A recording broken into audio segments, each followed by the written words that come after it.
Ginger, Crystal is trying. What's that? I'm working on it. Okay, perfect.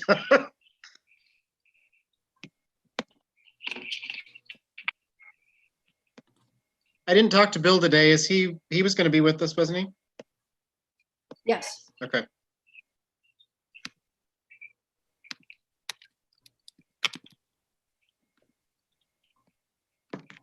Ginger, Crystal is trying. What's that? I'm working on it. Okay, perfect. Oh, that's right. I have to get out of this. Okay. All right, it's done. I didn't talk to Bill today. He was going to be with us. Yeah, I think so. Okay, Crystal should receive the information very quickly and then she can log in. Okay.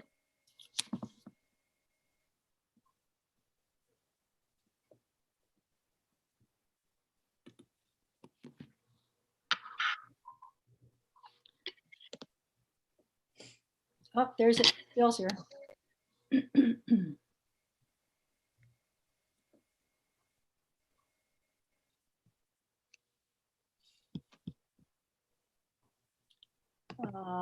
And Heidi's here. Perfect. Hello.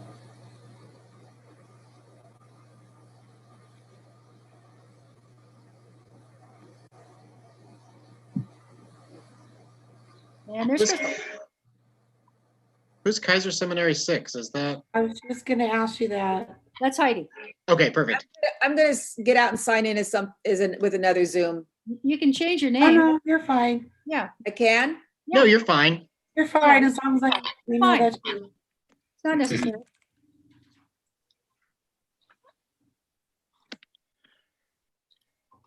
Alrighty, seeing it's 5:33, we've got a lot to cover.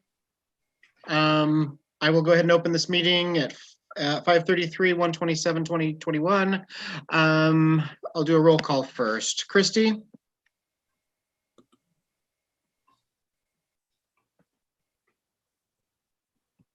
Christy? I know you're there. Yep. Bill? Here. Crystal? Crystal?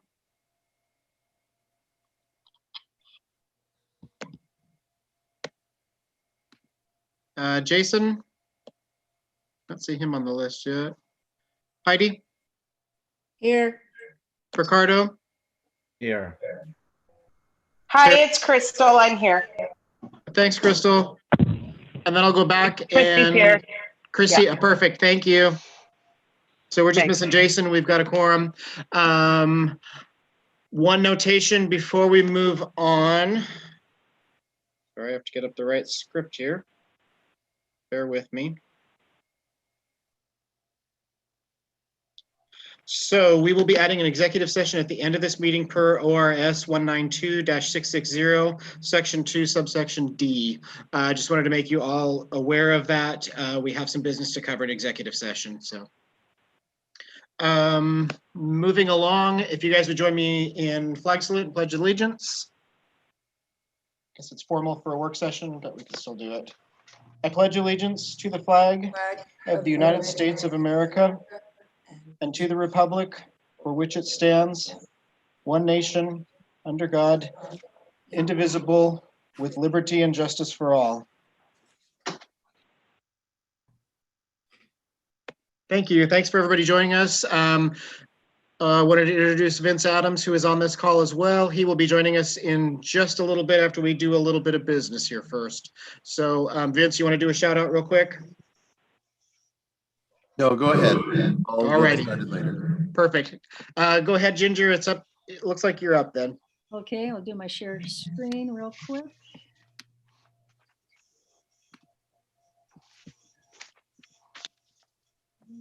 Let's see. We just recently give you an update. We just sent this out to families, letting them know the progress that we're making on the hybrid model. And Lippy's going very, very well. All of the schools that are engaged in the LIPI process right now are reporting blazing success, lots of happy faces, and are trying to add additional cohorts and bring in more students. And there's some on the schedule, but they're trying to do more because it's going so well. And let's see, we're working with the new guidance that we received to try and figure out all of the logistics of running the comprehensive distance learning program simultaneously with the hybrid learning. There are some systemic related issues that we are addressing, like staffing up to make sure that the protocols are enforced and completed prior to the arrival at school. Once the school arrival occurs, throughout the day, staff have to be assigned for that role. And they have to be trained, of course. And we also have to have them on the buses. So there's a lot of work that we have to do yet before we say, okay, this is the plan that we can roll with. Our building principals and the staff are working together to address any concerns, to raise issues, to look for solutions together. And Sherry is working with the instructional leadership team and her instructional leaders to make sure that the hybrid system is robust enough, has the right programs, and that there's lots and lots of focus on social emotional learning.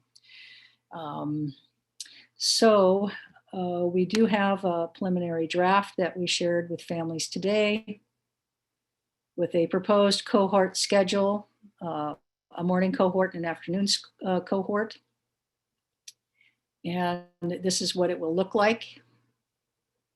That A is at school, and then it has activities when it goes home, and then B is at home doing the activities and then comes to school. And there's still the Monday teacher work day.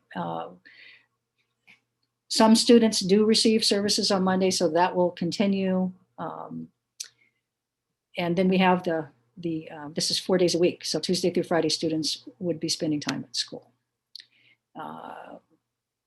There's a survey that's going to go out. It could go out as early as tomorrow.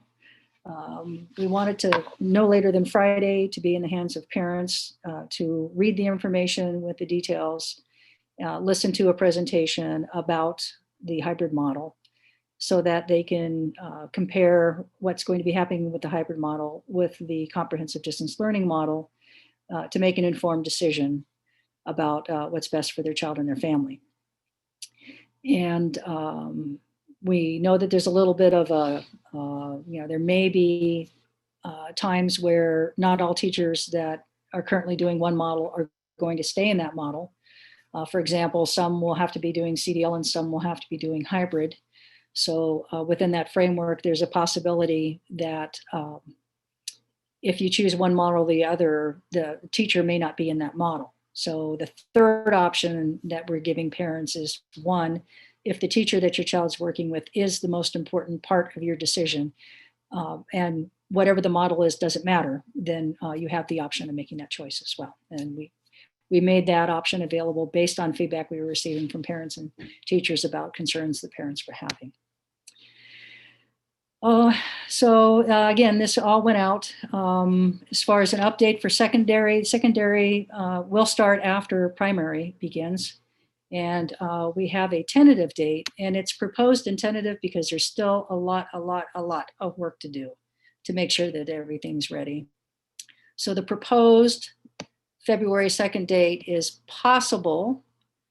Proposed draft still needs to be worked through.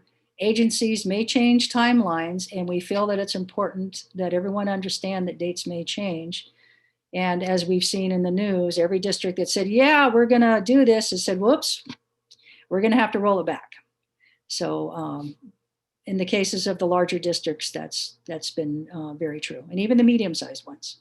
So we're trying to, as quickly as we can, work out all the kinks, get the details, get everyone trained, feeling safe, feeling ready, giving teachers the time that they need to be able to make that transition before we move ahead. So Anyway, if parents have questions about that, they should contact their child's principal for assistance. We've also included resources here for supporting your child at home. And we are working on providing additional resources district-wide. And the middle school is going to take the lead on a question persuade QPR training in the very near future.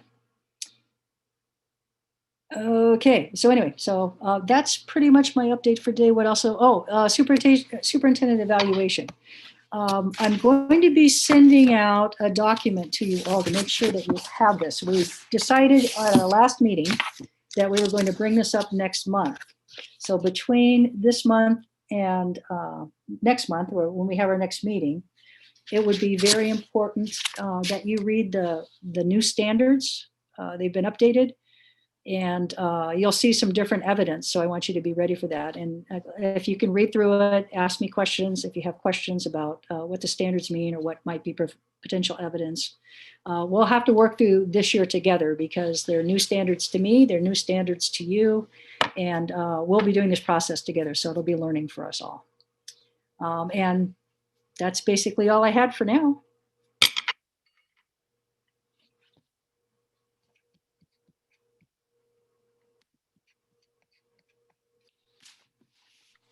Sorry, I had to unmute.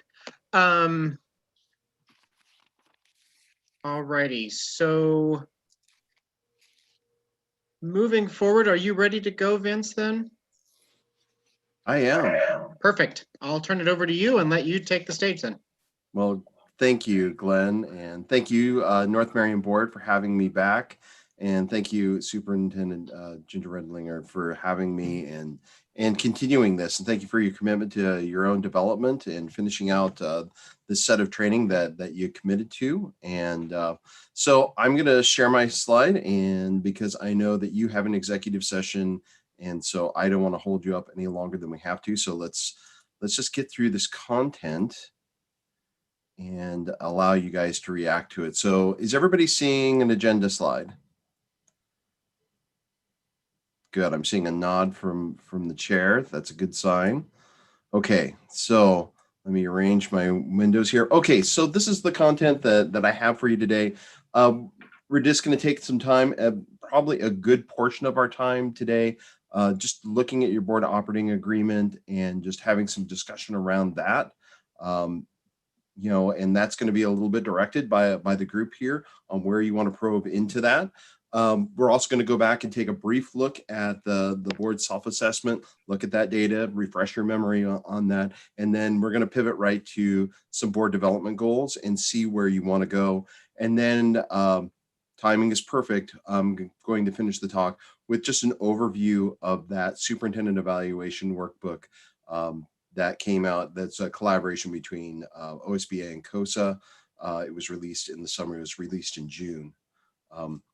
This of last year, and so you'll get a sneak peek of that, and that'll help you. You can ask questions, and so anyway, any other things that we need to cover tonight that I'm missing, or anything I should touch on?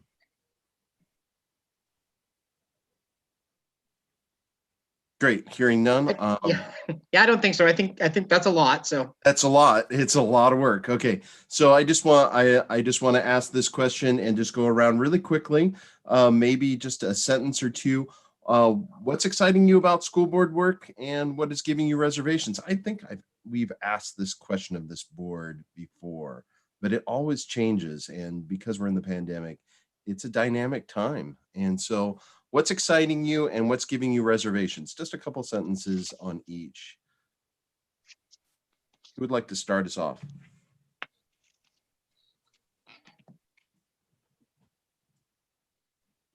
I will pick on people.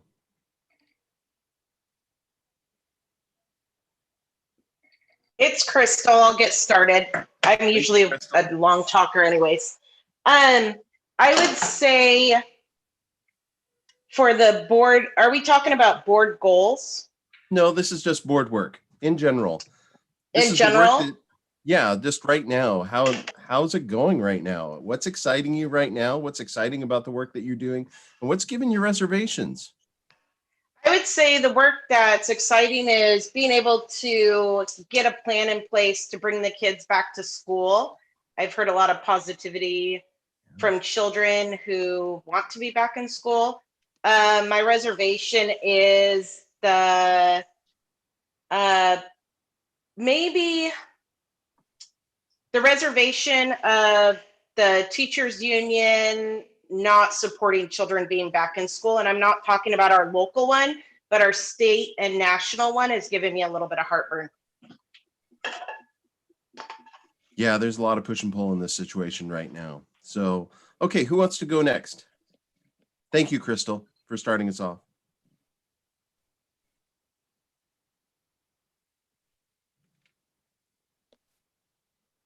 I can go next. I'll go. Oh, go. Oh. You go, Christy. You go, Christy. Go. Oh, all right. Thanks. I'm also excited about trying to move forward and get students back in the building and start to address what we need to be addressing as we move forward out of here. I guess my biggest concern concern is communication, just being able to communicate clearly with the community and students. And, it's been a struggle and it's going to, I think, get a little bit more hectic. So how we can really focus our communication so that the messages are getting where they need to be. Thank you for that, Katie. Heidi, you want to go next?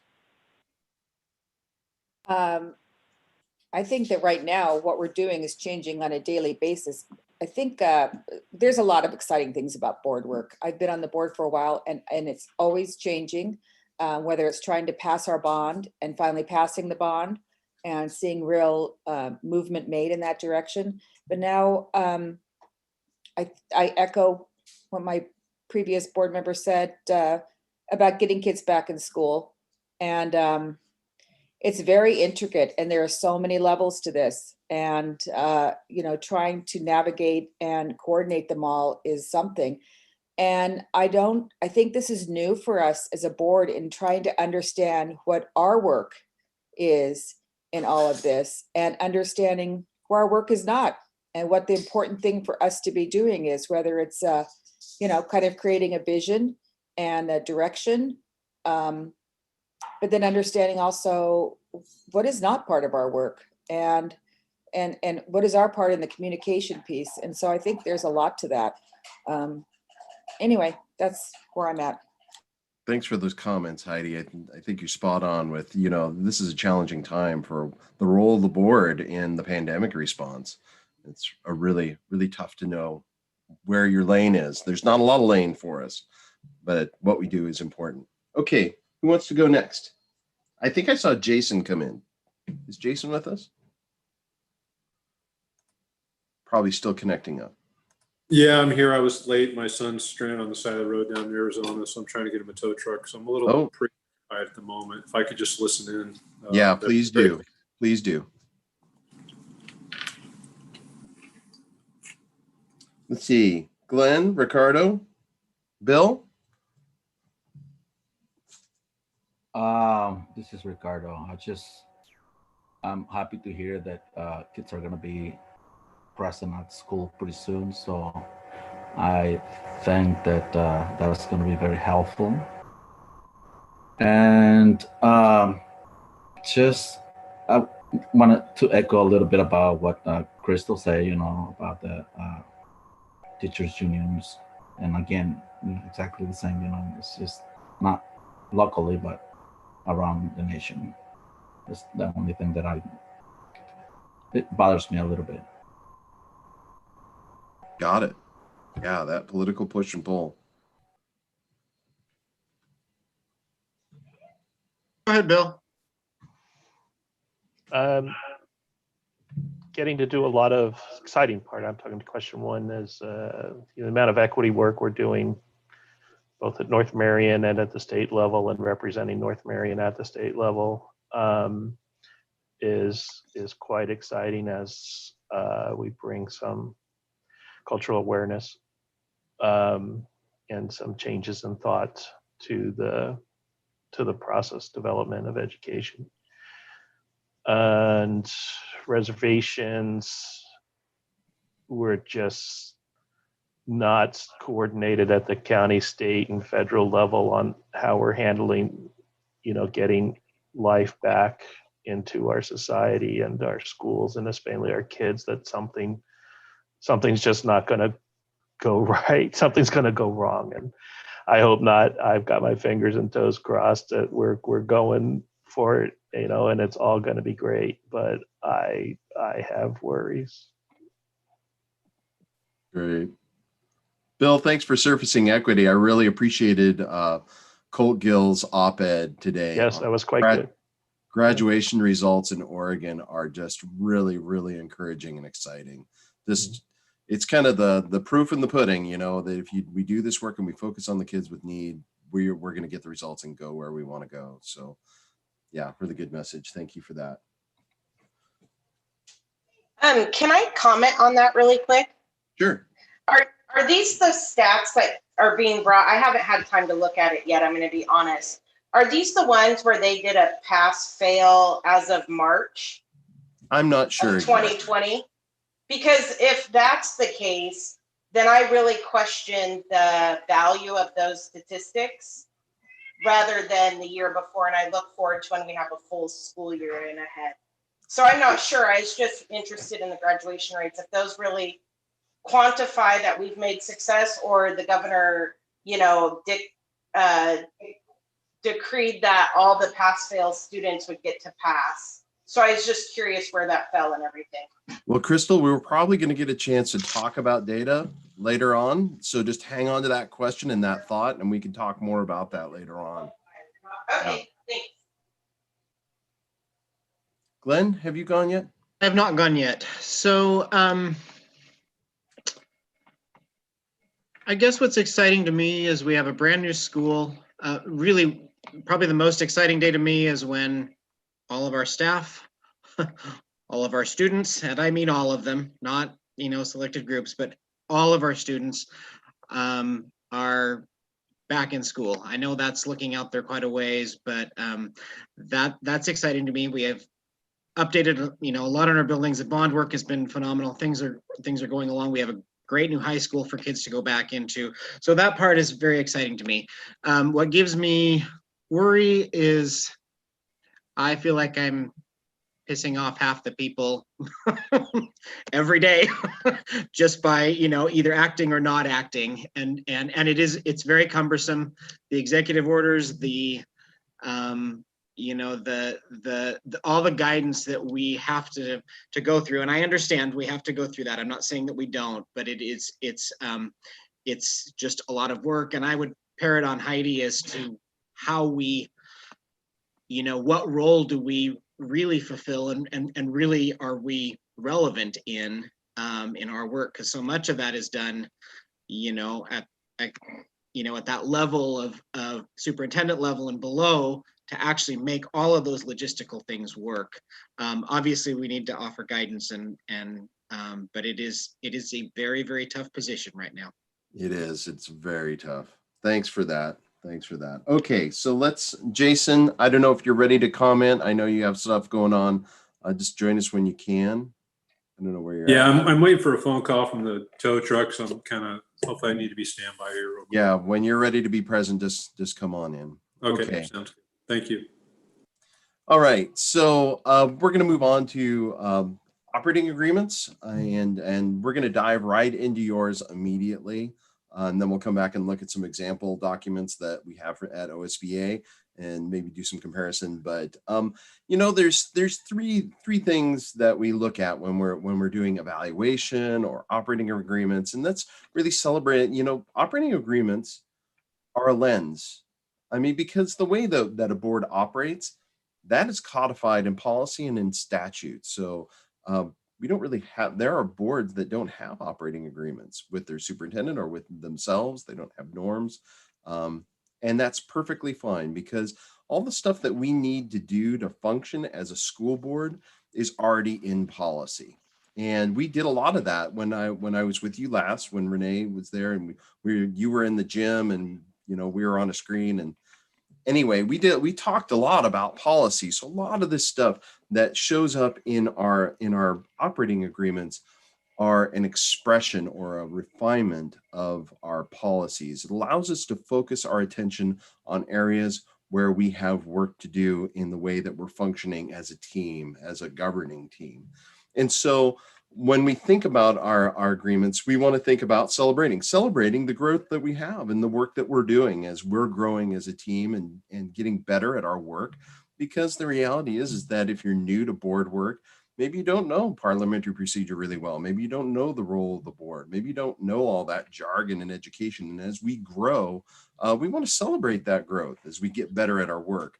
The other is calibration. When things are a little bit off and we need to just put a little boundary on the side and make sure that we're going straight down the lane and doing the work the way we're supposed to. And then sometimes things get sideways and we have to do course correction. And so these are when we're thinking about evaluation or agreements, anytime where we're using a document or a process to do correction, these are the things that we want to think about.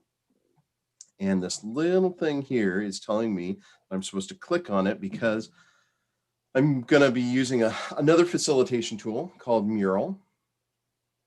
And I just want to do a check-in to start out with, because I was looking at your operating agreement. So I just want to check in. And my first question is, maybe we'll go around a couple times. Maybe we'll get a chance to comment on these. What's working well for the board in the way you're functioning? And this is, how you're working together, how you're getting business done, how are your meetings unfolding, how are you interacting with the public and with each other, and the superintendent is embedded in this. So, and we can go popcorn style, and I can just mark you off, and I'm just going to capture this on here.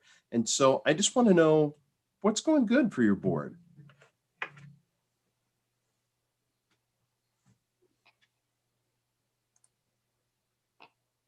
I'm going to get a sticky note out and ready.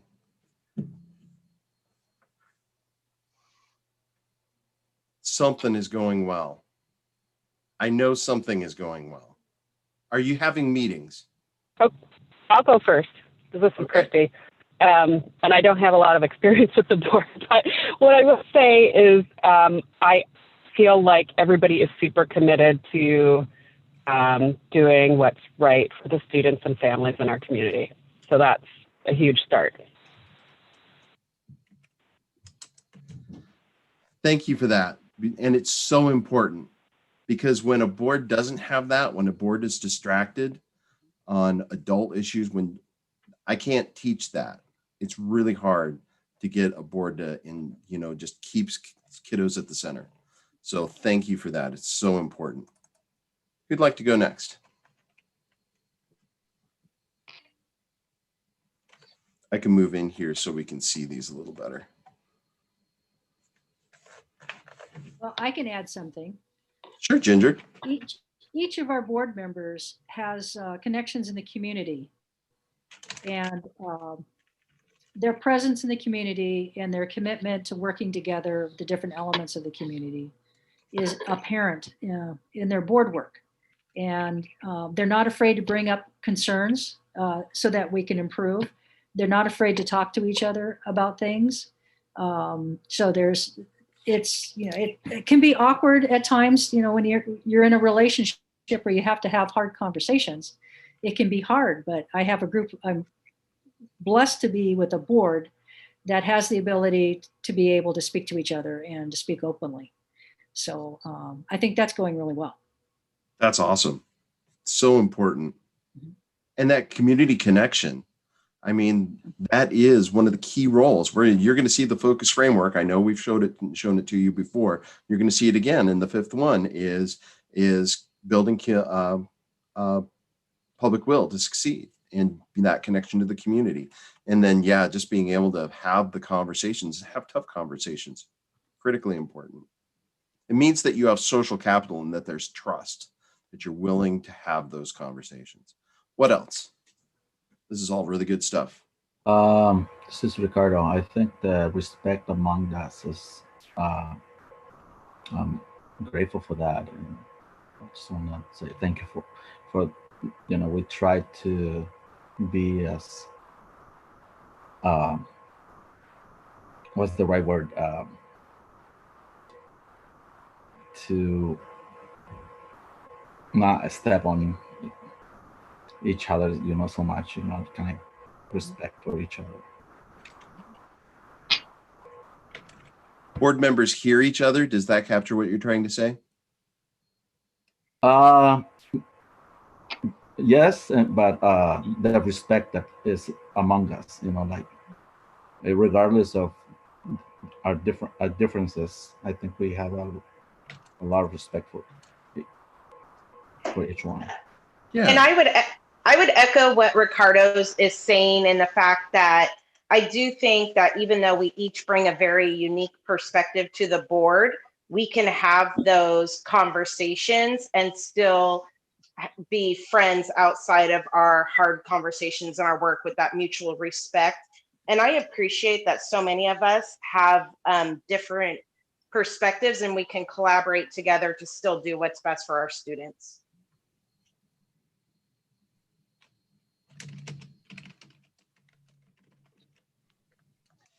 You know what? This is a turn of phrase that we use at OSBA. It's called unified, not uniform. That you're able to come together, you have divergent views, but you're able to come together and make decisions as a board, as a governing body. Just so crucial. Vince, can I ask you a question? Sure, Heidi. Are you writing something that we should be seeing? Yeah, I was hoping that. Yeah. Oh my goodness, you can't see this? Okay, hold on. Your 3 Cs. No. Then this isn't nearly as fun. Hold on. Well, that's just the window. Show all windows. I want my display. It's not giving me the display. Here, I'll share it. I'll just share the window and then I'll go back to the PowerPoint. Okay, so you should be seeing like a white page with a bunch of Post-its on it. Yes, we are now. Thank you. Yeah, Yep. sorry. Thank you for catching that. Yeah, I had shared the window. It didn't give me the option for the display. I have this big monitor over here. Okay. And maybe one or two more, and then we'll switch.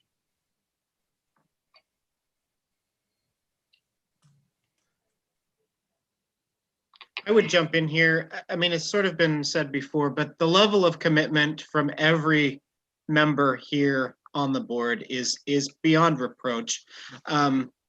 Everybody is truly concerned and interested in our kids getting the best experience out of North Marion that they can possibly get. There isn't anybody here who doesn't absolutely want that, and who doesn't, quite frankly, work pretty tirelessly and kind of thanklessly at times, because the last few months have obviously been tough, but it takes a lot of character and guts right now to be a board member and be bombarded with questions, but still have the students' best interest at heart, still want to have a good a good experience for each one of our students, and I definitely see that in all of the members here. So yeah, I captured that as high level of commitment, the high levels of achievement for children. Sorry, these are all very drafty. And the other one is courageous, a courageous board. There's one more person. This is Heidi. Yeah, sure.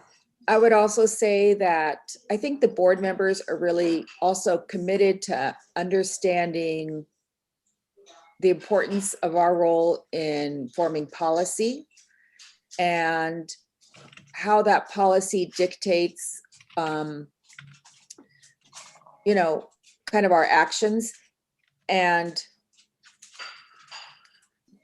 kind of committed to being transparent also.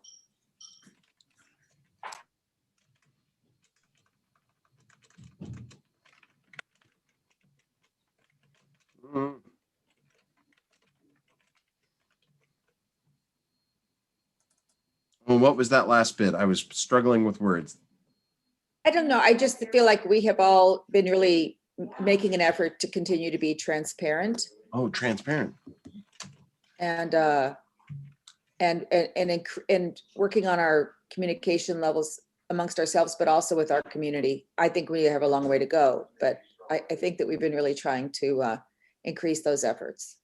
And to honestly, I think like, you know, as Bill has been kind of helping us, honestly, being a little more looking within ourselves and maybe seeing ways that we can examine our biases and do better in that way.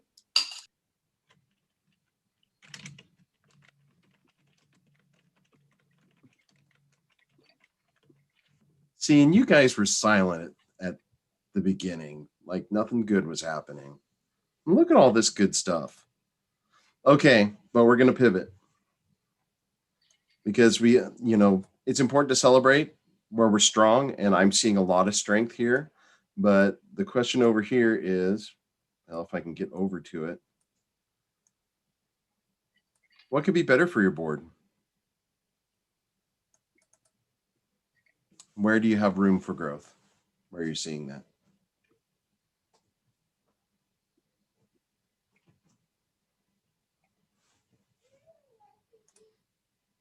I know this is harder to do because, yeah, we just talked about all this good stuff, and now but It's Crystal. I'll go. Communication with our community. That's a real huge struggle. It's been a struggle for years. I would say also we have a lot of planning sessions to make changes and a lot of good ideas, but our execution is never there. That's my own personal opinion. I feel like we could do a better job of following through and doing post goals to see, did we hit our goals? Every year we make all these plans and very rarely do we follow through to achieve them. And as a person who really loves to see results, it's challenging when the target is constantly changing or we're changing our goals. So that's just my perspective. Okay. Need more follow through. That's how I captured that. Was there more there, Crystal, that you wanted me to capture? Communication with the community and transparency. Got it. What else? Where can we do better? This is Heidi. I would echo what Crystal said. I think that was a good comment. It is frustrating, but I think it's because some of it's because I don't think we do a very good job of being clear about what our goals are and then monitoring our progress on our goals and evaluating ourselves. And honestly, I don't want to spend a lot of time on goals because I think you can go down a rabbit hole there. But yeah. Thanks, Heidi. That was what I was trying to get to, and I was like struggling with the words as I'm multitasking currently. Thank you. And yes, I do not want to spend a lot of time on goals. We have some goals that we haven't met that we still need to meet.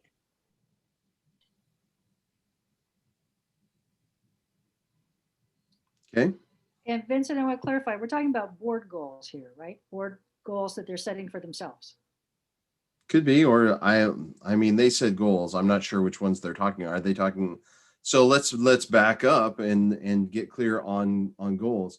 And I'm not sure exactly how the board and the district have a strategic plan and board goals that connect. Are you at that point? Do you have a strategic plan as such? Or well, I would say what I was talking about was like, we made a goal to have a new website and to have clear community communication, transparency. I feel like we're lacking on both of those.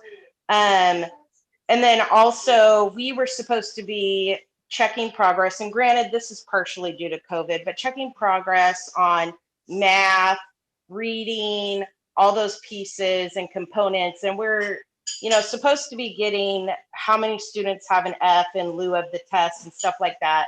I haven't really seen that come across. I might have missed it, but those are the crucial components that I don't feel like we're measuring our progress on our goals. Are we losing any kids in the loopholes? Those sorts of things. Like, we're not really seeing the data metrics that we're supposed to be following up on. So that's just a little bit of clarification. So what we're talking about are strategic goals and indicators. Okay.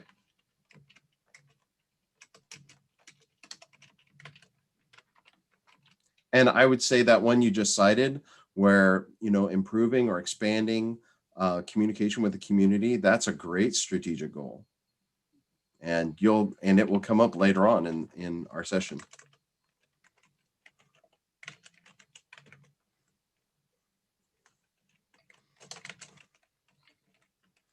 Great.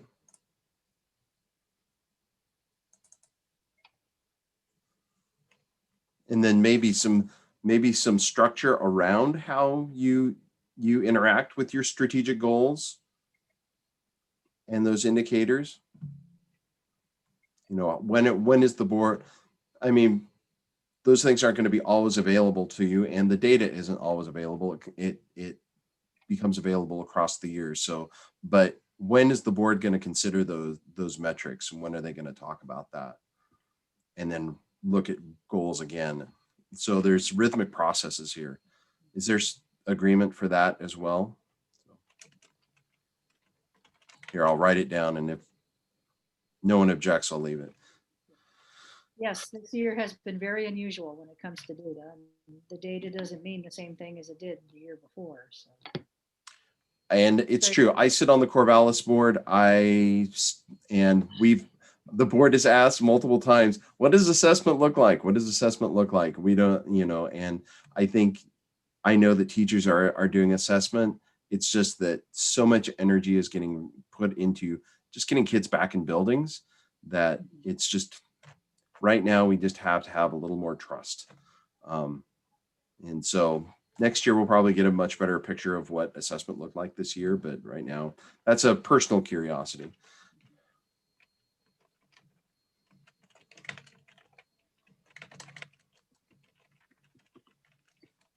Okay. What else could be better? Improve on.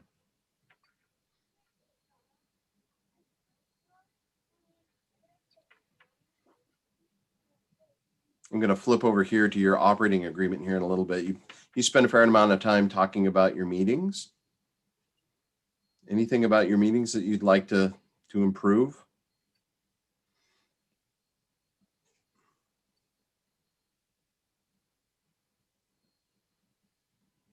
Okay, I don't mean to be like a meeting hog or anything, but I feel like we don't have any input sometimes with agenda items. That's a sidebar. So questions about how things get on the agenda? Yeah.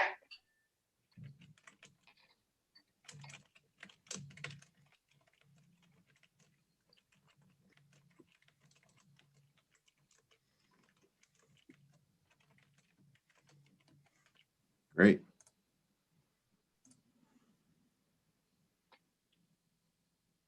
It's already 6:15, so I take maybe one or two more things that we can work on.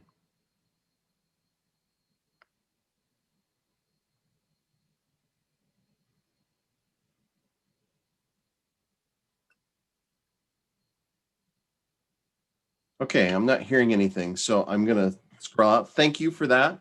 That's really helpful in helping me understand where the board is at, because the feedback that you gave, because this is a recently adopted board operating agreement, it looks like you renewed this or adopted it in November. Is that accurate?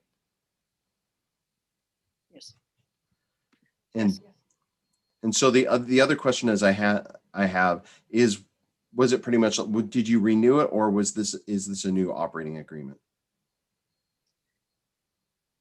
This is a synthesis of a couple different documents that they liked that approached board work from 3 different perspectives. Mm-hmm. and they like the document in its entirety because it describes board work from 3 different views. That provides guidance for how to be a team, how to interact with each other, how to interact with the other parts of the system. Okay. Yeah, one of the things that I noticed immediately is that it's a really large document. Like I said before, let me scroll out here. If you lay out the 3 sections, this is what they look like. This is a really big document. And so I know that it's a fairly young document. You've only had it for a few months, but maybe have board members looked at this in the last, 3, 4, since November? And I'm just curious how you're using this tool, or maybe how you intend to use this tool.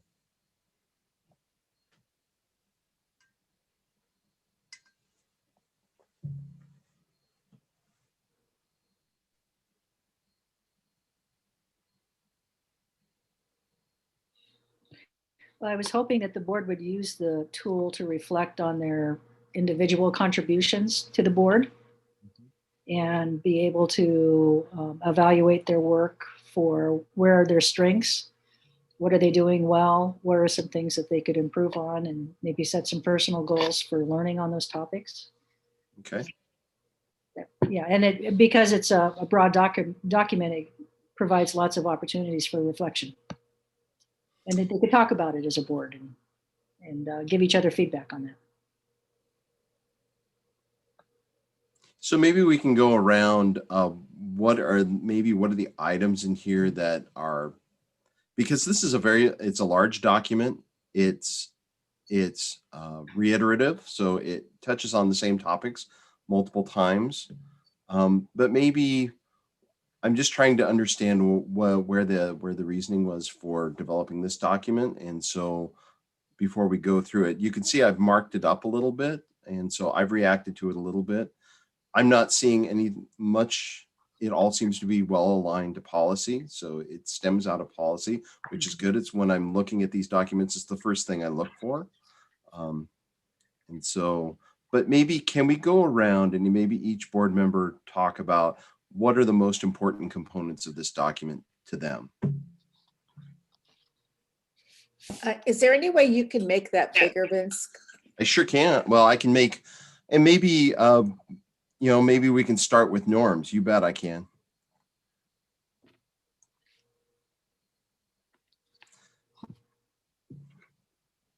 So starting with the norms, what components of this are most important to each, maybe pick the top 1 or 2, because you voted to affirm this document. So I'm curious, what is it that's important to you in this document? And maybe why? And let's just start with the norms. So focused use of meeting time, procedures, capacity and resources, thoughtful deliberation. Well, can I make a comment here? Yeah. This is Heidi. I know that right now, because of the type of year we're having, the staff is really maxed to capacity. They are, I think that I know they're stressed. And so I think that as a board, we have to really be careful about what we ask them to do when we're asking for information or for them to give us things.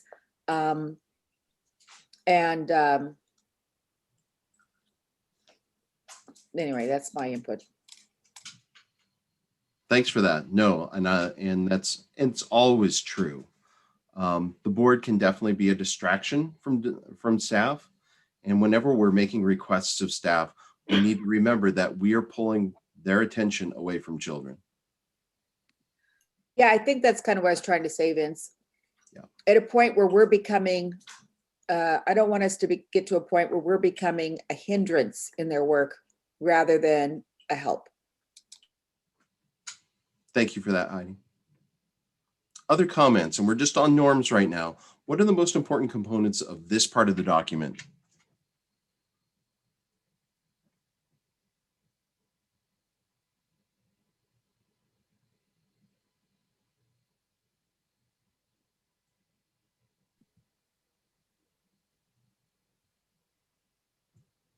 I will call on people.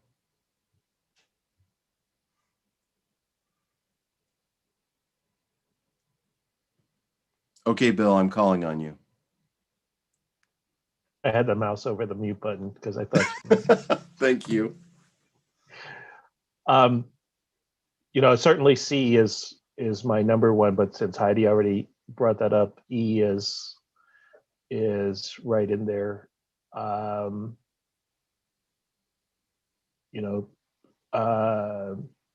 Yeah, keep the data limited to what we need to know, and for policy and maintaining oversight, go along those lines. And making sure, again, staff is not doing a ton of work just for the board, but for the district and representing that to the board, right, in a summary. Thank you, Bill. And then that reminds me of that one comment around building some structure about when the board gets data, when are you getting this strategic information? So it's not a burden. So Ginger and her team know when that expectation is going to come up and when it's going to be on an agenda, and it's calendared across the year, what types of information are going to be presented and when that's going to appear for the board. And so these processes become rhythmic, they become routine to us, and we feel more comfortable. This time of year, I'm always looking for the homeless report. It's actually almost February, so I always look for my McKinney-Vento data in January, typically for my board. So they're late. I'm going to bring that up in the next meeting, but that's the sort of thing we want these processes to be rhythmic and predictable, so staff isn't surprised. That's another thing. I saw it somewhere. Surprises, no surprises. So thank you for that. Who else would like to comment? Yeah. Hi, this is Christy. I like the part A about the time, and we can fill up all of our times with lots and lots of meetings, but being reasonable and respectful of other people's time feeds into those other goals, as well as being productive. Like, why do we need to meet? What do you need my inputs on? And then let's go from there. That's great and critically important. And boards struggle with it all the time. Being efficient with their time, going too late. In fact, I was just with another board this week where, they've been running later, and that creates an access problem for people who have to go to work the next day. If your meetings are running until 10 o'clock at night, then people who they just can't stay up and be with the board. And so that creates an access issue for the public as well. And I have this saying, very little good board work happens after 9 p.m. I mean, we just, as human beings, we get tired after a while. And so we're not being the best, board members after, once it gets late. So thank you for that. You're not a proponent of Salem Kaiser's 6.5 hour average time board meetings? Well, no, that's painful. That's their average. I'm admitting Christy again. Okay. Any other comments on norms? And we can switch over to the operating agreement component. And this is the problem. And this is kind of the problem with the document, as it gets bigger and bigger as we go. So maybe I'll run. I don't think this is it's not really a norm, but your norms forced me to think about it, that to NSBA, so OSBA conference 2019, there was a presentation about districts doing their own report cards. And the advantage of that is that the board then says to the staff, these are all the metrics we want to see. What you get on the state report card is yada, yada, yada, but let's make these are the items that we want to see about our district. And if we have a defined report card, then everybody knows this is the data that we're looking for, and it can be summarized, here, and this is the report card we put together. This is what the board finds as important data, right, for our district. Forgot about that until just you were talking about all this. That way it's already upfront and known, and it can be adapted and adjusted every year, but still. Exactly. Anyhow. I agree with Bill. I really like that. Ginger, I'm detecting a theme. Yeah, and what I'm noticing is like we're setting a goal, but we're not doing that next step of defining it, picking the measures, how we're going to report it, what we're going to do with it. I mean, that part of the board retreat, I think our retreats have been too short, and we haven't taken the extra time that we need to really flesh out all the elements of the transparency that are expected so that they can arrive. The ones that we're used to, like you talk about the rhythmic, the routines, are normal reports. We haven't received a report on time all year so far. Right. Everything's late, and it's not as robust as it used to be for the same reasons. We're not doing the formative assessments the same way that we were doing them because we're not using the materials the same way. Right. So, the whole rhythm thing has been gone for this year. So this year is just an anomaly, but I still think that gives us an opportunity to think about the things that we want when things go back to normal. Exactly. And what we can do. And we need to spend the time to do that. I mean, that's a good use of our time so we can get the results and define them. Yeah. Exactly. Okay, board operating agreement. Don't spring surprises. I really like this one. This one is so important. Please, please, please don't do this. And there's really no need. You can bring it up to your fellow board members. You can reach out to the superintendent if you have something that's burning that can get dealt with. But you have a pathway for getting things on the agenda. I think that is on down here a little bit later. But yeah, and particularly when we're in a meeting and maybe we have a controversial topic, we always want to protect the district and our kiddos, and we don't want the board to be a distraction. We don't want to be a cause for any alarm or really interest. I'm a strong proponent of boring governance. Governance should be really boring. It should be very methodical. There shouldn't be anything coming up suddenly, except when it does sometimes. But like a boiler, explode, something like that, something horrible. And when we have emergencies, those are emergencies, and we deal with those. But as board members, we don't want to create upset. We want nice, smooth operations, and that's what we're always striving for. I moved the object and not the board here. Can I ask a question about that? I don't know if it'll come up later. Sure. Of course. So I totally 100% agree about number one, don't spring surprises. How can we but the only time we ever get to talk is in an open meeting to discuss policy, to discuss whatever we're discussing. Mm-hmm. How can we have, a lively discussion, maybe where there are differences of opinion, or where we're, need more we're trying to get more information, and yet still,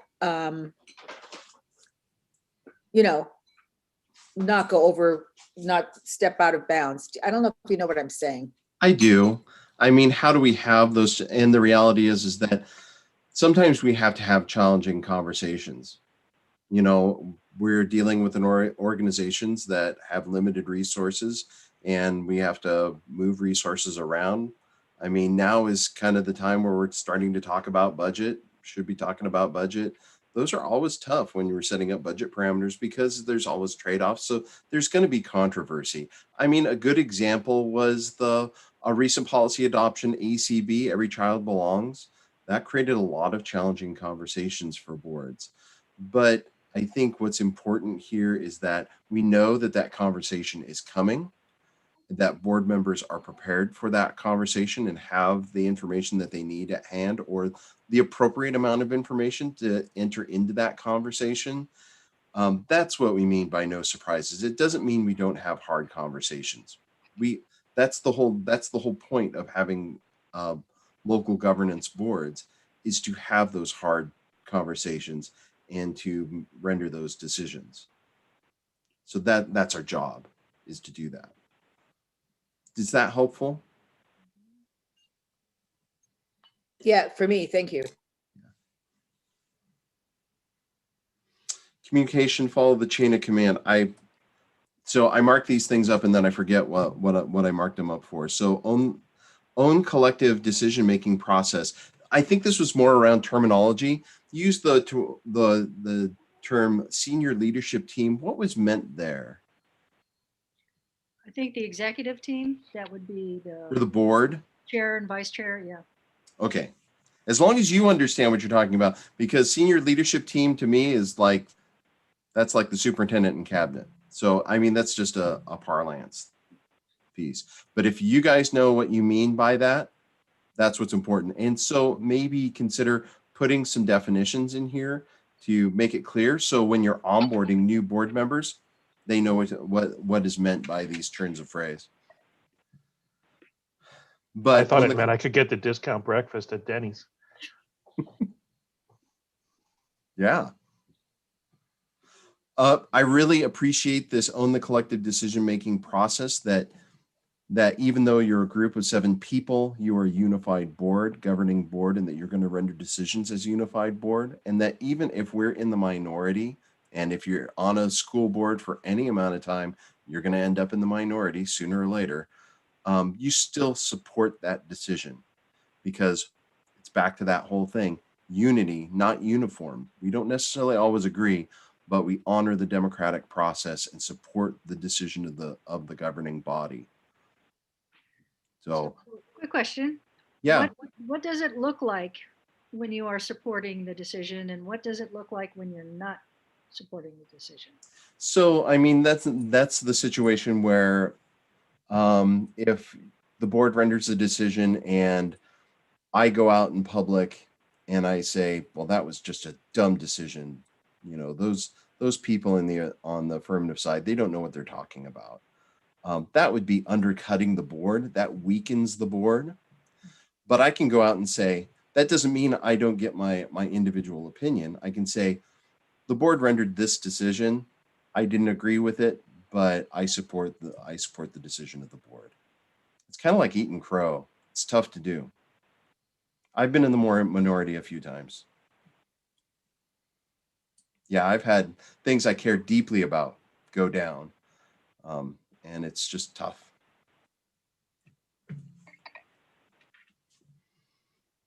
Exemplify the governance role. Yes, you're acknowledging your role as policymakers, but it's important to understand that you aren't just policymakers. You don't just have that legislative capacity, but you also have executive powers in approving things like contracts, and you also have judicial powers when you have to hear complaints on review. So be aware of all the rules that the board has there. I have a question about the contract thing. Is it typical not to have a member of the board on the negotiating committee? You mean for labor negotiations? Yeah. It's really depends. It really depends. I mean, some do, some don't. I mean, for my school district, I sit on both. I sit with both associations, both negotiations. So I'm kind of the labor guy. But there are other districts across the state that don't. And when we're sitting in that role, we're sitting in an oversight capacity, and we're watching the process. We're not taking part in the negotiation necessarily. We're just making sure that the process is fair. And so we're watching both, even though we sit with management, so we sit with the district, and that's who we caucus with. But when negotiations are happening, we're just making sure that it's a fair and forthright process. And so you'll get reports if you have a board member that's a representative in your negotiations. When the board goes into executive session and has those reports from the district, it's incumbent on that liaison to report on the process. It's just an oversight role.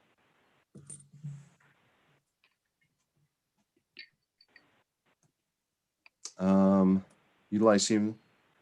Board acts as only as a body. Perfect. Avoid marathon meetings. Bill, you'll appreciate this because I actually have comments. How long is a marathon meeting? What about the a short meeting that starts late? Say you start a meeting at like 7 o'clock at night and it goes 2.5 hours. Is that? So I think that maybe take them, you know, maybe the next time you take this document up, be a little more specific about what you want your meetings to look like. We're going to start, you know, at this hour. We don't want to go too late. So that was just some questions there. We've talked a bit about that. I think personally that Glenn and Ginger run a pretty good 2-hour meeting. I never feel utterly exhausted after them. So I think they do a really good job on that. A 2-hour meeting would be amazing. I haven't been in a 2-hour board meeting in a long time. That'd be great. Oh, here, this is critique. Number 15. Children's interest comes first. I heard board members say this out loud when we were talking about what is going well with this board. You talked about board members' commitment to children. This really sounds like a statement of core values, and it probably shouldn't be number 15. I would say it should be number 1. So move that up. And just where you position something in a document, you know, give some weight to it. So call that out. So any other comments, what are the most important components of this? This is all about governance. There is a little bit of replication here. We kind of had comments as we went through. Chain of. Heidi's got her hand up. Yeah, Vince, I can can't you- see everyone. Heidi, Yeah, yes. Vince, can you scroll down a little there? There was something I wanted to see about towards the bottom. Mm-hmm.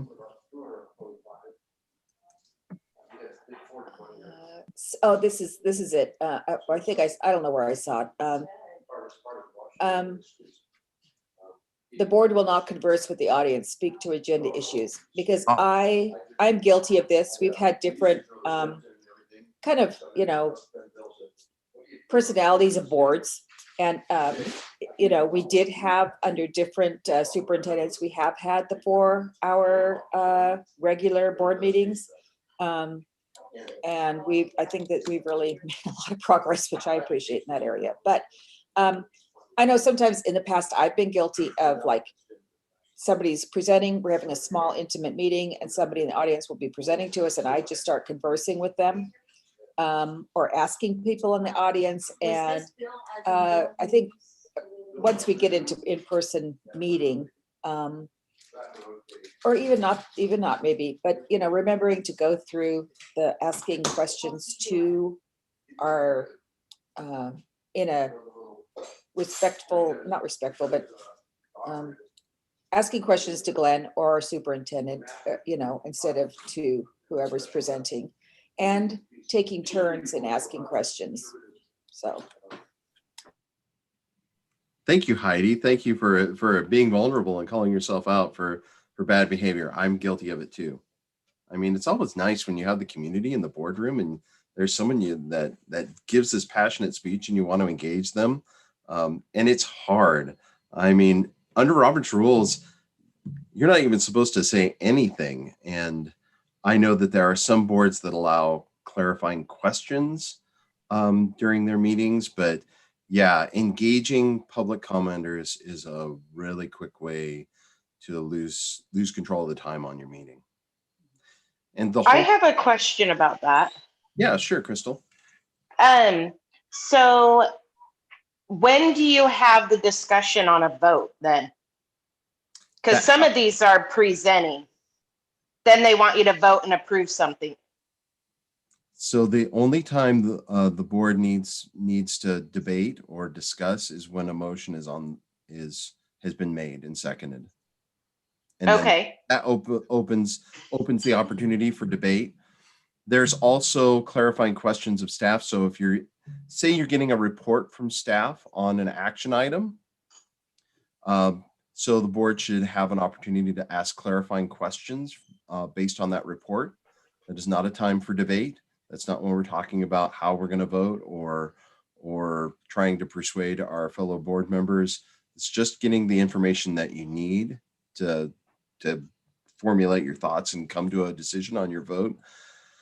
And then someone makes a motion, I move to do whatever action, it gets a second, and then once that's in play, now you have it moved and second, and you can go ahead and the chair will open debate. And then at that point, everybody gets a chance to speak once before they get to speak again, depending on how much how long you're willing to take, and that's up to the board chair and the agenda, because the board chair knows how much time is allotted for that agenda item and how much time in the meeting. So there's all this pacing. You can allow, one round of comments and debate, or 2 rounds, maybe 3 if you have lots and lots of time. But otherwise, with the 7-member board, it can, if you give 3 minutes to each board member 3 times, you can do the math. So that's Okay. I was just asking that clarifying question because we have been asked to vote on items presented that we get very late in the game, and we don't always have opportunity to ask questions in a public meeting. And so I want to make sure that you're not saying that we can no longer ask clarifying questions. Nope. On the record. Thank you. Yep. Yeah, but I mean, the board chair will be the one that'll be the gatekeeper on that. Yep. Any other questions about parliamentary procedure? It's one of the things I really enjoy is meeting procedure. Heidi has her hand raised. Oh, yeah, Heidi.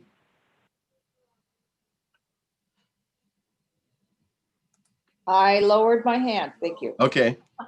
Any other comments on, this is the actual board operating agreement. I actually have one question on Parley Pro. So Sure. on some of those first functions of the meeting open, so like approval of the agenda, that isn't actually a motion. So is that something that we would discuss prior to, or is it just call the vote? Actually, technically, it is a motion. Okay. So, but from the sounds of it, it sounds like that you do it by unanimous consent. That's typically what happens.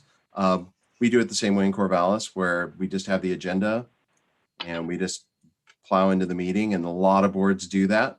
But technically, under Robert, it is a motion. But okay. If you just go into the meeting, that's with unanimous consent. It's at that point in the meeting when a person can bring up a motion to amend the agenda. Sure, and we've facilitated that. I just didn't know if it was a discussion item then or not. But if it is a motion, then it is a discussion item. So yeah, a motion to amend is debatable. So you can go ahead. Yeah, if a person wants to bring up. So if you want to amend the agenda, you can actually add agenda items if you want. The problem, and this is, if board members want to do that or are inclined to do that, the problem with that is adding agenda items. That's one of those surprises. The board has not received any report. There's nothing supporting that conversation. Sure. So it might be a way to raise a topic for later discussion or something, but typically adding agenda items is not a great practice. Okay. But sometimes, you want to, sometimes you lay out the agenda and you want to move something up because you want to get staff members home to their families sooner. Sure. You can amend it that way. Cool. Well, thank you. Okay. Board superintendent working agreements. What's my time? Oh, I'm out of time. Oh, goodness. Okay. So this is the most voluminous part. There's a lot here, and I really want to bring it down to this communication piece. And what are the things here that, and maybe Ginger, you can speak to this, because a lot of these are asking things of board members, and I put green check marks for things that, and maybe I'll talk about the one problem that I found, the one policy problem that I have found. So requests for information. Mhm. So this one, the way that this is written in the agreement kind of opens up the ability to ask for information requests, whereas under policy BBAA. Yeah. So if it's an existing document, then that can be routed and it's easy to get. But any new reports or any new information under policy BBAA, that has to be rendered by the whole board. Okay. And so that should be reflected in that item number Okay. 11, just to make sure that, and we heard from multiple board members a concern about staff time. So it's just one of those things that we want to tighten up. Okay. But communication with the superintendent and the complaint process. Are there do board members have questions around communication with staff, communication with the superintendent, or the complaint process? I know that we talked a bit about complaint process. It was back in October. And I think we had a little bit of discussion around staff and board communication. Are there any questions about that? I'm not hearing any. I just want to make clear that the board, we don't interact with staff. We interact strictly through the superintendent. Even if we are working on a committee where we may be working with the board secretary and they're handling the logistics, it's always best practice to make sure that the superintendent is CC'd on that communication. It's just always crucial that the superintendent is looped into any communication. And if you have any information that needs to go to staff, that needs to go through the superintendent. And any information you need from staff, that also has to come from the superintendent as well.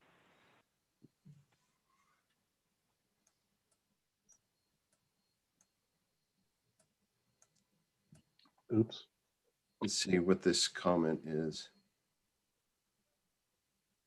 Oh, this is, and I already kind of touched on this. Superintendent committees. I really appreciated this sentence, how board members serving on a committee should temper their participation, mindful of their position as an elected official. It's really important as board members, if we're working on a committee with citizen members or staff, that what we say carries a lot of weight. And we may not feel that or understand that, but it's really important to be aware of that when you're in those committees. And so the suggestion I had is making a distinction on this one between participatory membership, where we have to be really mindful of what we say, and being a liaison, where we don't really participate at all. We're just there observing what is happening and learning from that process and relating that information back to the board. So it's but yeah, as board members, we are conferred a lot of status in our organizations and in the community that I think once we've been on a board for a while, we kind of forget about it because we get used to it. And we just need to always be aware of that status and how, if we say something, we can actually stifle the process. So any quick comments? I want to pivot because the board members were really excited about goal setting, and I want to make time for that. And I also need to talk about superintendent evaluation. Any other comments about this? Ginger, is there anything that you want to add here about this, particularly around this communication section? No, there's an intersection there between communication, having a right for your personal views and ability to express them. The realization that even when you're doing that as an individual, people look at you differently because you're a board member. So it's really not a personal opinion anymore. It's taken as something much greater than that. And how does that balance? I mean, when I think about the term that I read below and being an elected official, it's different when you're being elected to a board compared to being elected as an individual to serve in a role. And I think that distinction gets confused sometimes. That being a member of a board is something totally different. And maybe we need to do some work on that so people understand when they're interacting and communicating with the public, you're communicating on behalf of the board, not as an individual. And that's challenging, especially if you, like you said, at times when you don't agree with something or you want the board to go a different direction. But it's still, it doesn't mean the same thing to people because they see you as a board member. Exactly so. I actually have, I wish I had included the slides in this presentation on that very topic. It's, we never ever get to really take the hat off. And, you know, on my social media accounts, I have that disclaimer, opinions are my own, but they're not. It just never goes away. And if I say something sideways in public, it's not okay. And it just, before you click post or before you say something in the grocery store, just take a breath and think, is this what's right for kids? Is this what I'm about to say going to support the kids in my community? So whenever you're in a gray area or a red area where you're angry, just come back to that question. Is what I'm doing supporting the kids in my community? And that will usually just bring you right up onto what the correct course of action is. And we don't want to erode the community trust in the school board. We want the community to trust the board and trust the district because we're dealing with our family's most, precious commodity. So thank you for that. Okay, now I think I need to stop share and pivot back to my slides. And we've been at this for a while. Chair Holm, do you want to put the board in recess for maybe 5? Sure, why don't we take a break for 5 minutes? I think that would be fine. Give everybody a chance to either stretch their legs or grab something to drink or use the restroom. So yeah, Okay. absolutely. Okay, 5 minutes, real quick one, and then we'll come back and we'll wrap this up.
Vince, I was just texting Sammy that Vince is lecturing us to be better. Thank you, Bill. You guys are already pretty darn good. His response was, Vince is a great mentor. Oh, I learn as much from Sammy as he learns from me. You know what? I'll tell you that I was chatting with Mary because we were talking about the caucus and its operating agreement board, its operating agreement for caucus members. Right. And I pointed out to Mary that when I went to OSBA board to get their operating agreement, you don't have one. The OSBA board does not have an What? operating agreement. It says how you'll work with the director, but there is no operating agreement for your board. Interesting. Yeah, I let Mary know that. It's not a requirement. Maybe you need to step back and have a process and figure out what you guys want to work on. I know some really good board development specialists. Well, we'll take the lead based on some of these models. Yeah.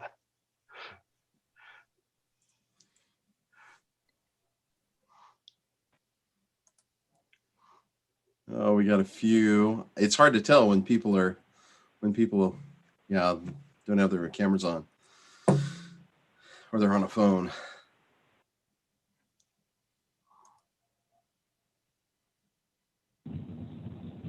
This is Christy. I'm back on. Did we lose audio for a while? Nope.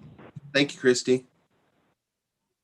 We took a 5-minute break, Christy. Maybe you didn't hear that part? Yeah, I missed that part. Oh no, Chris. Glad everybody's back now.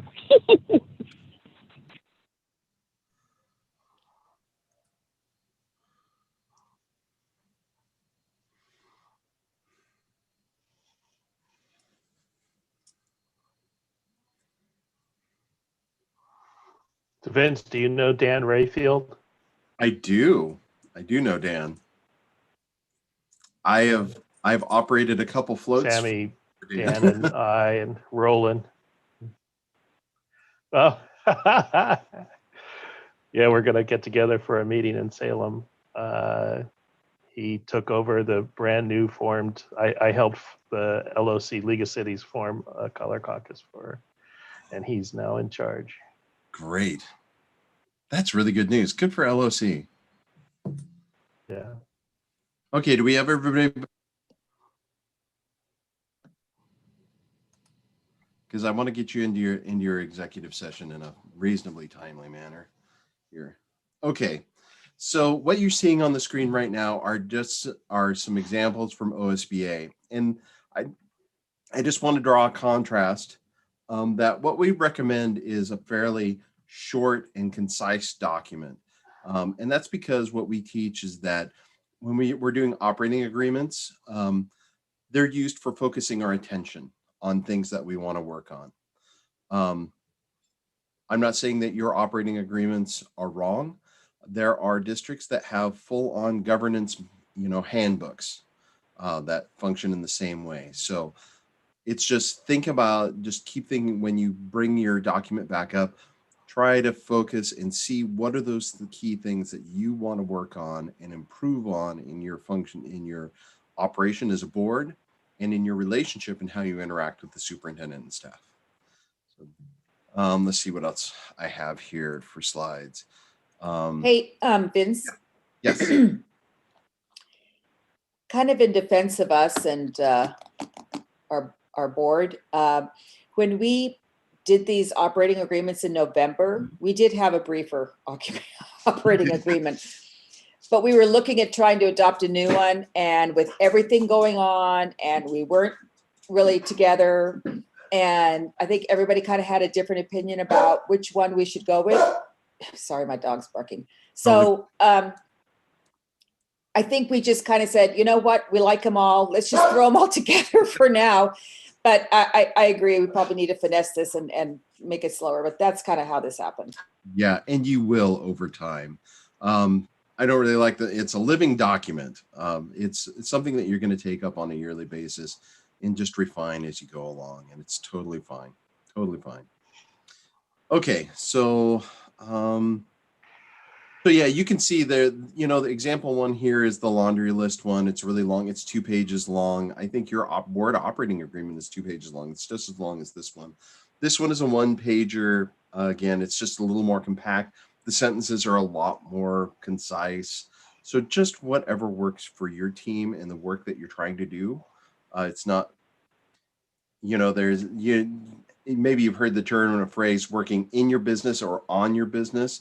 You know, most of the time we spend our time doing board work, and this is working on the board itself. Here's the board superintendent operating agreement. And just like you have 2 sides. There's 2 channels here, expectations from the board and expectations from the superintendent. This just, you know, spells it out a little more clearly. You know, before I was with OSBA, I worked with OSU, and I did a lot of work with Ford Family Foundation, and they have this wonderful saying in their organization: keep it to 5.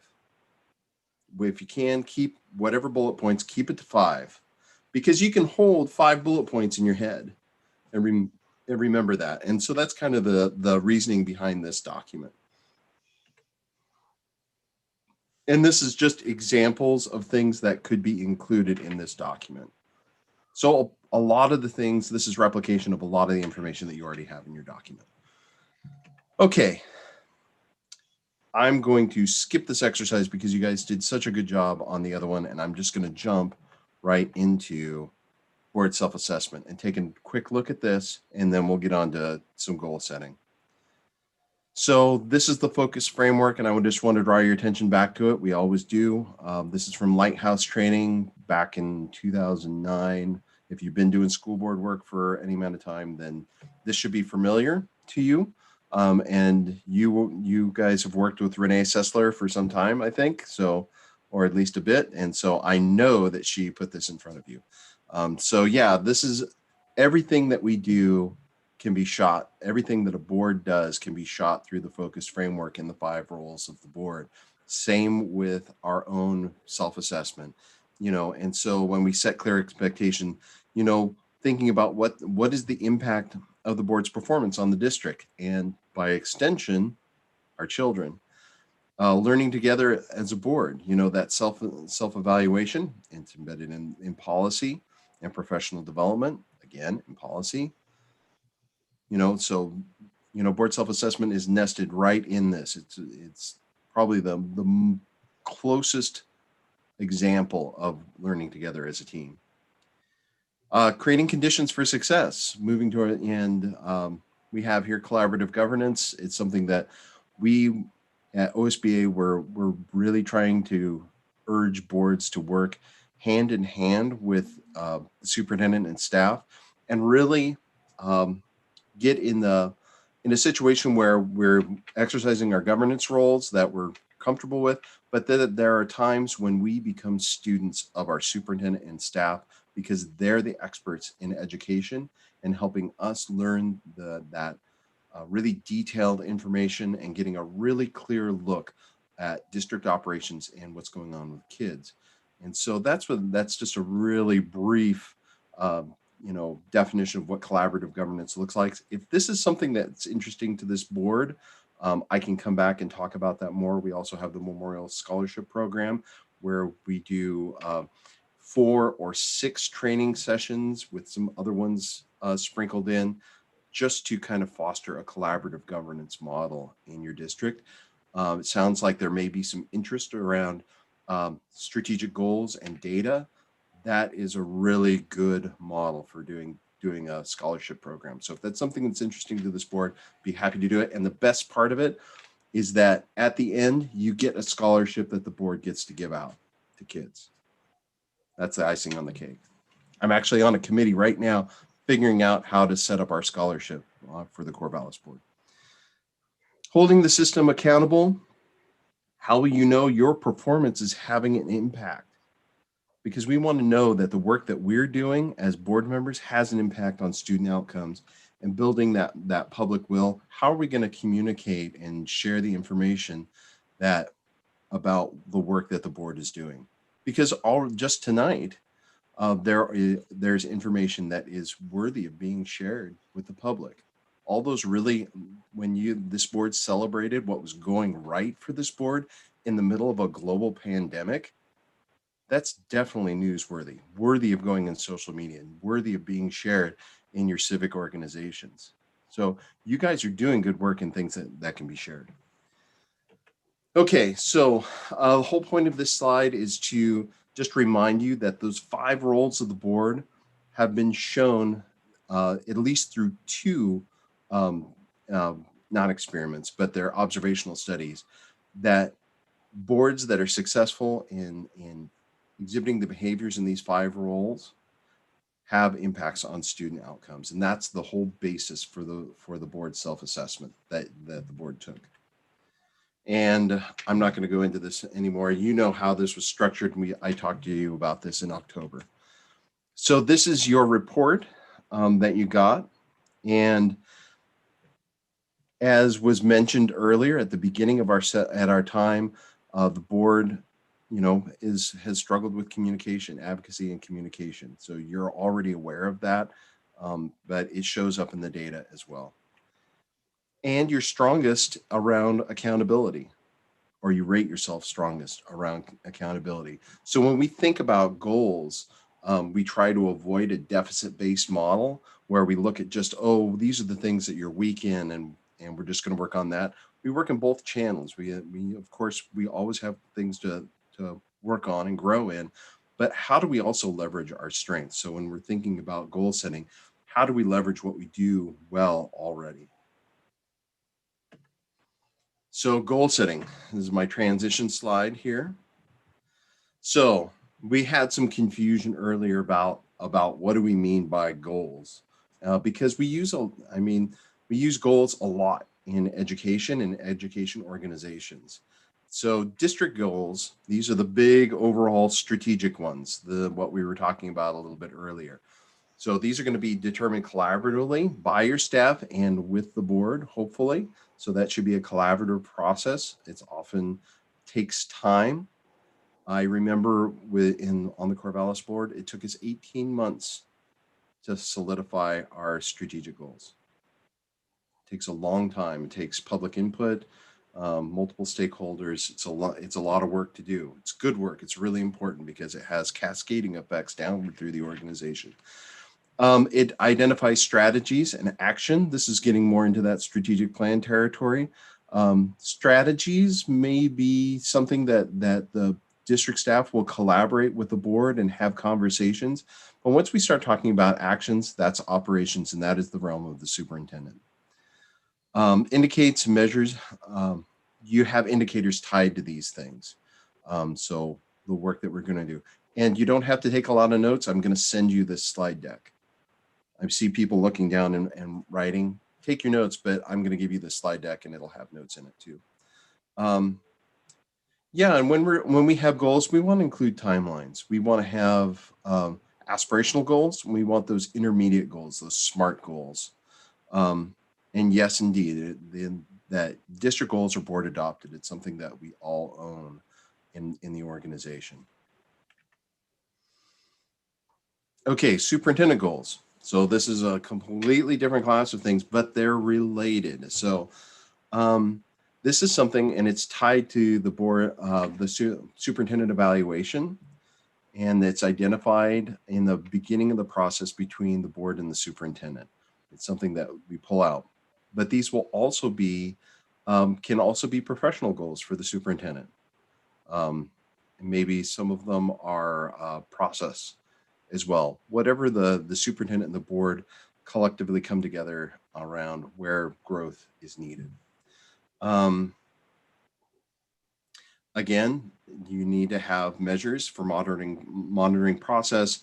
Of course, they're time bound, and again, they're board adopted. So this is something that the superintendent and the board do together. And then board goals. These are the ones that are solely these are for your own self-evaluation. These are the ones that, this is really what we were intending to work on tonight, was they're based on your self-evaluation. What are the areas that you need to work on? Hopefully that will lead to increased performance and you're going to get better at what you do, building on your strengths and shoring up those weaknesses. Yeah, and come through focused attention and board professional development plan. So yes, we're going to talk about a development plan as well tonight. So where do you want to go? How are you going to build those strengths that you're going to need going forward? So based on your self-evaluation, came up with two based on the two strategies that I cited earlier. One is your strength and the other is your weakness. This first one is benchmark 5, which is that community engagement piece. And your lowest ones there were 5C and 5D. So ensuring communications, ensuring that there's communication between the board and the public, and then getting that input from the public and how to go about doing that. And then the other one is holding the district accountable. Those are commitment to continuous improvement, and then measuring student progress and needs. And we've talked about continuous improvement, that whole strategic goals and strategic planning conversation that we've had, that's all around continuous improvement. Yeah, and that measuring student progress, again, directly related to that, because we can set goals, but we have to have metrics to track. So goodness, don't you wish you could be like this in a room with your community and chatting with people? I remember when we used to do this, and I would love to get back there. But this is that community engagement piece, and really around creating the public will to succeed, and bringing people together. Fortunately, that goal setting and strategic planning piece is a great opportunity to exercise this community engagement model. So in these standards, what I did is I wrote them out, but I pulled the verbs out. And so these are for your standard 5 suggestions. And this is, you have advocate, model, establish, follow, ensure, conduct, communicate, and seek and consider. So these are all verbs, things that the board can do related to community engagement. So I just want to pause. I just burst out a bunch of stuff there. I just want to pause and allow board members to react and maybe what ideas are coming up around the type of work that the board would be interested in doing around community engagement.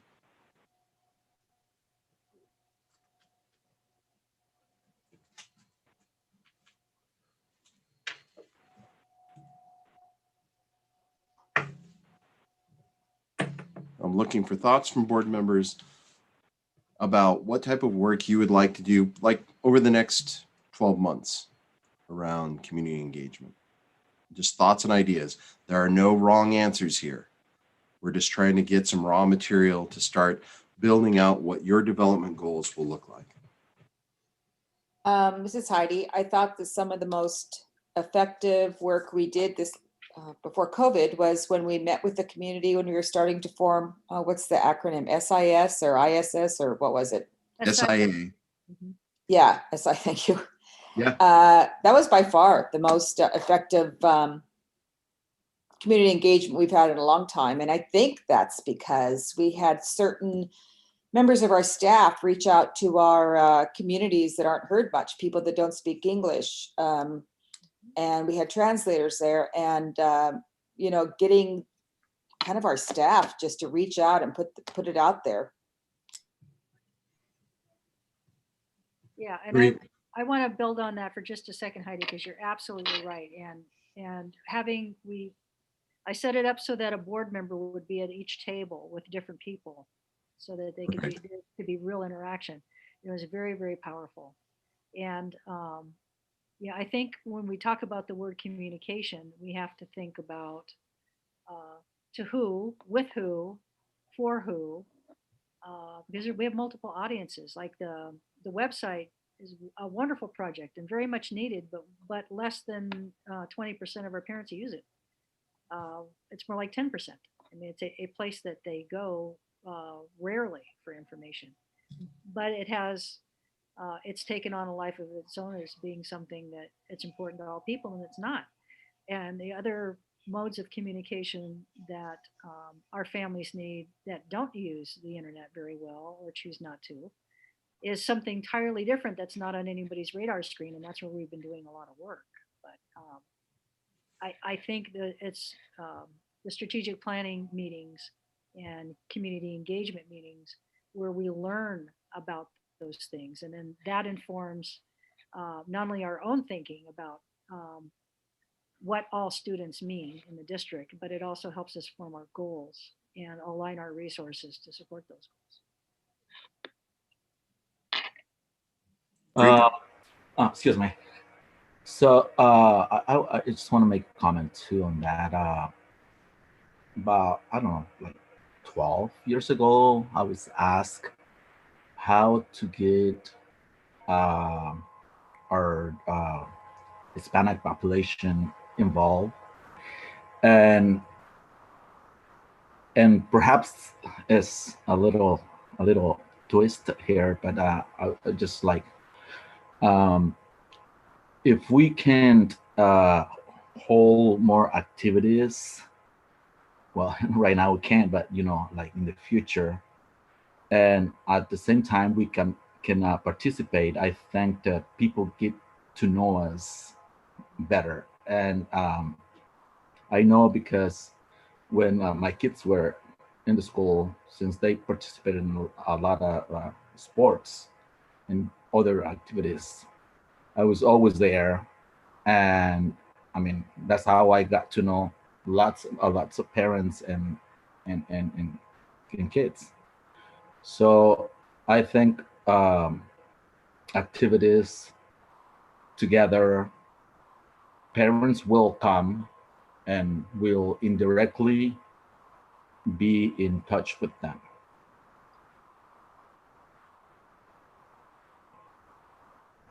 So Ricardo, what I'm hearing from you is processes that are going into the community, not asking people to come to us, but us going into those communities and being with our families. Yeah, I think that's the best way to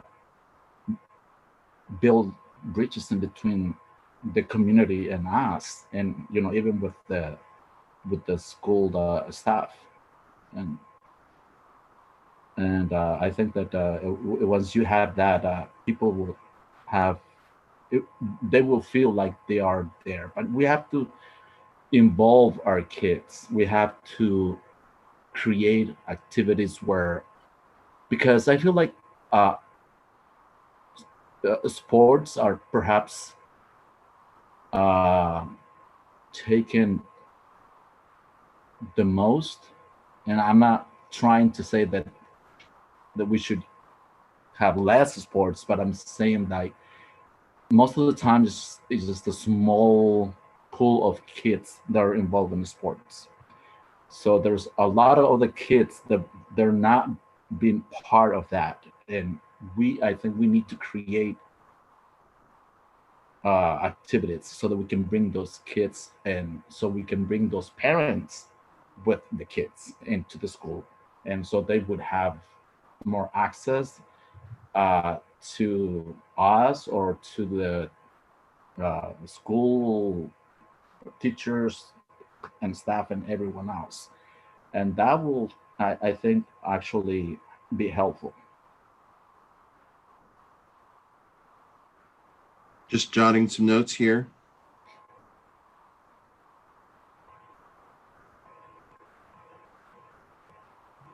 Other thoughts around community engagement, ideas about what that might look like. What does the board want to work on around community engagement? We've already got a lot of good information here.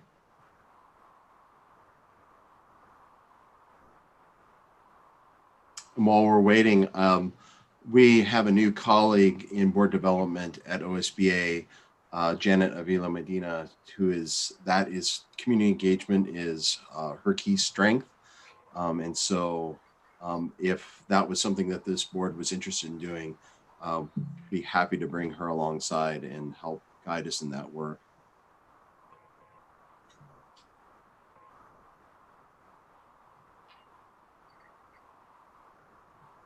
I'm not hearing anything more on community engagement.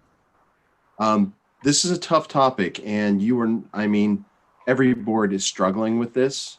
This is actually, in Corvallis, this is one of ours. In our board self-assessment, standard 5 is where we scored ourselves low as well. And so all the input here is a lot of the same conversations that we've been having as well. Can I make another comment? Please do. So community engagement or community discussion is like, if we don't put out information, other sources will, it's like a vacuum. They'll fall in and provide the information, and that information won't be correct. So if there are sites out there that are using social media, if parents are discussing things on social media, or if they're discussing things other places, I personally think that our website isn't being used because our website hasn't been very good. And so parents have given up on it. And I think that if it were better, they probably would go there. But I think it's great. We saw a good example at the beginning of this meeting, something that Ginger sent out to parents, and to just keep doing that. But I would just reassert that as a board, we have to Ginger gave us some talking points a few months ago on things that were happening. And I know that I use those talking points to answer some questions on social media, because if we aren't doing it, bad information will get out there. And so I think that that's another, I don't know where, anyway, I think that that's things we need to consider too, is like, where are we communicating? And are we doing a good job of communicating on those sites? And do we have a coordinated plan to communicate not only on social media, but on our website, on other, in all ways?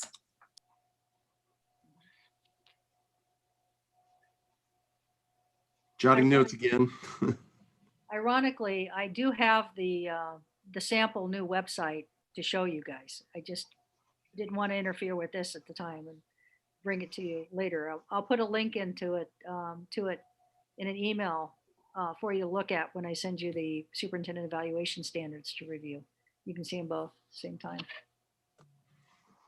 I kind of have 3 points that I've been harping about for a while now on district communication. So the first one is obviously the website, and the website needs to be not only what you need for your students' education, but every time we have an event, whether it's 8th grade choir ensemble, or whatever, we need to require the coordinator or somebody to put a picture of those events up, and have a scrolling bar that said, this happened, so that you start being jealous about you missed it, which then leads me to the point number 2 on what we really need for communication, which is a real good district calendar, right? So that I and other parents can go to the calendar and see, okay, there's a football game at home this weekend, and the school play is going to be in gym 2 next Wednesday. And, and if I click on that, even in the past, I should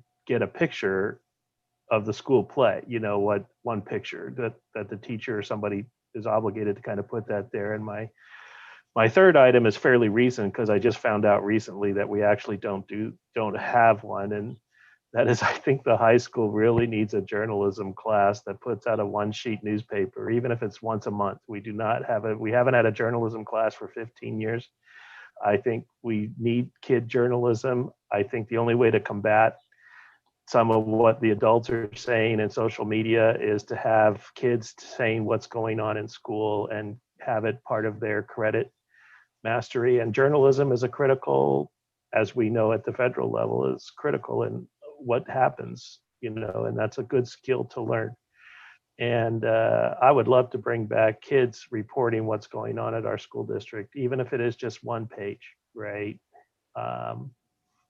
We need a journalism class or a journalism club, or I don't care what it is, but we need to get kids engaged in telling what's going on, right? And give them that skill, as well as get them into the community communications.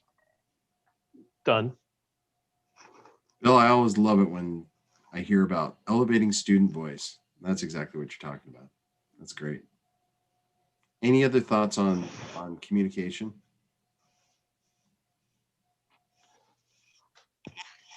Heidi, is your hand still raised or raised again or? Oh, No? Okay. got it down. Okay. So moving on to board accountability. So again, this is just lifting out some of the sentences and verbs out of this standard and the particular benchmarks that popped out in the report. So just ensuring the district has a strategic plan, ensure a coherence between the strategic plan and school level plans. And that would also be with the board goals. And so what we're really working towards is this idea of vertical alignment. And so it creates this opportunity for the board, the superintendent, the cabinet, teaching and learning department, building administrators, teaching staff, everybody speaking the same language, and we're all aiming at the same goals. Allows you to do really, really cool stuff. Which data do we review? Which questions do we ask of that data? How we ask them? Always disaggregated data. What schedule to analyze the data? We were talking about the periodicity and how data comes up and available, and who to invite, who's in those analysis sessions. And this question is really alluding to that collaborative governance process, because when the board is engaging with the data, you want those educators in the room to help guide you through that information, and you can have that very, very rich conversation with the superintendent and her staff and with the board. And you do this in front of the public, and so they get to come along and have that conversation as well. So board accountability goal. What's my next slide? Yep. So thoughts around this, and then I'll switch over to some goals that I have mocked up here. I hate to harp on my own personal idea, but every one of these bullet points can be done well, in my opinion, if we made a 4-page district report card designed by us and what we want to see, so that everybody in the staff and the admin know this is the data that we're tracking, and they can look at that through the year. And then we have one meeting to do our own report card, right? And we set that up when the data is finally there, and we can review that and purposely make the date so that before we start planning for the next year or any upgrades to curriculum or whatever it is we're doing with staff, PD work like we did with the math program, that's all there, that's what we're addressing the data. But to me, it all collects down to making this district report card by our own metrics, our own design, and having that in front of everybody so that everybody knows how to analyze or what we're analyzing, and we can discuss it and the data is collected. Done. Thank you, Bill. In other parlance, it's called the dashboard, but it's the same idea. But it's a mashup. It's what we're mashing up. To me, the Right. dashboard is what we're monitoring live as we're going through it, trying to keep on track. But the mashup at the end is where it all gets put together. And Right. Christie's raised her hand. Yep. Christy. Yeah, do you have an example of what that would look like or something similar? Because I just can't really envision what you are talking about, Bill. Like what would a report card look like in those meetings? I'll get the one from you, Matilda, right? Okay, that would be great. And hopefully I'll remember, but it's easy to get.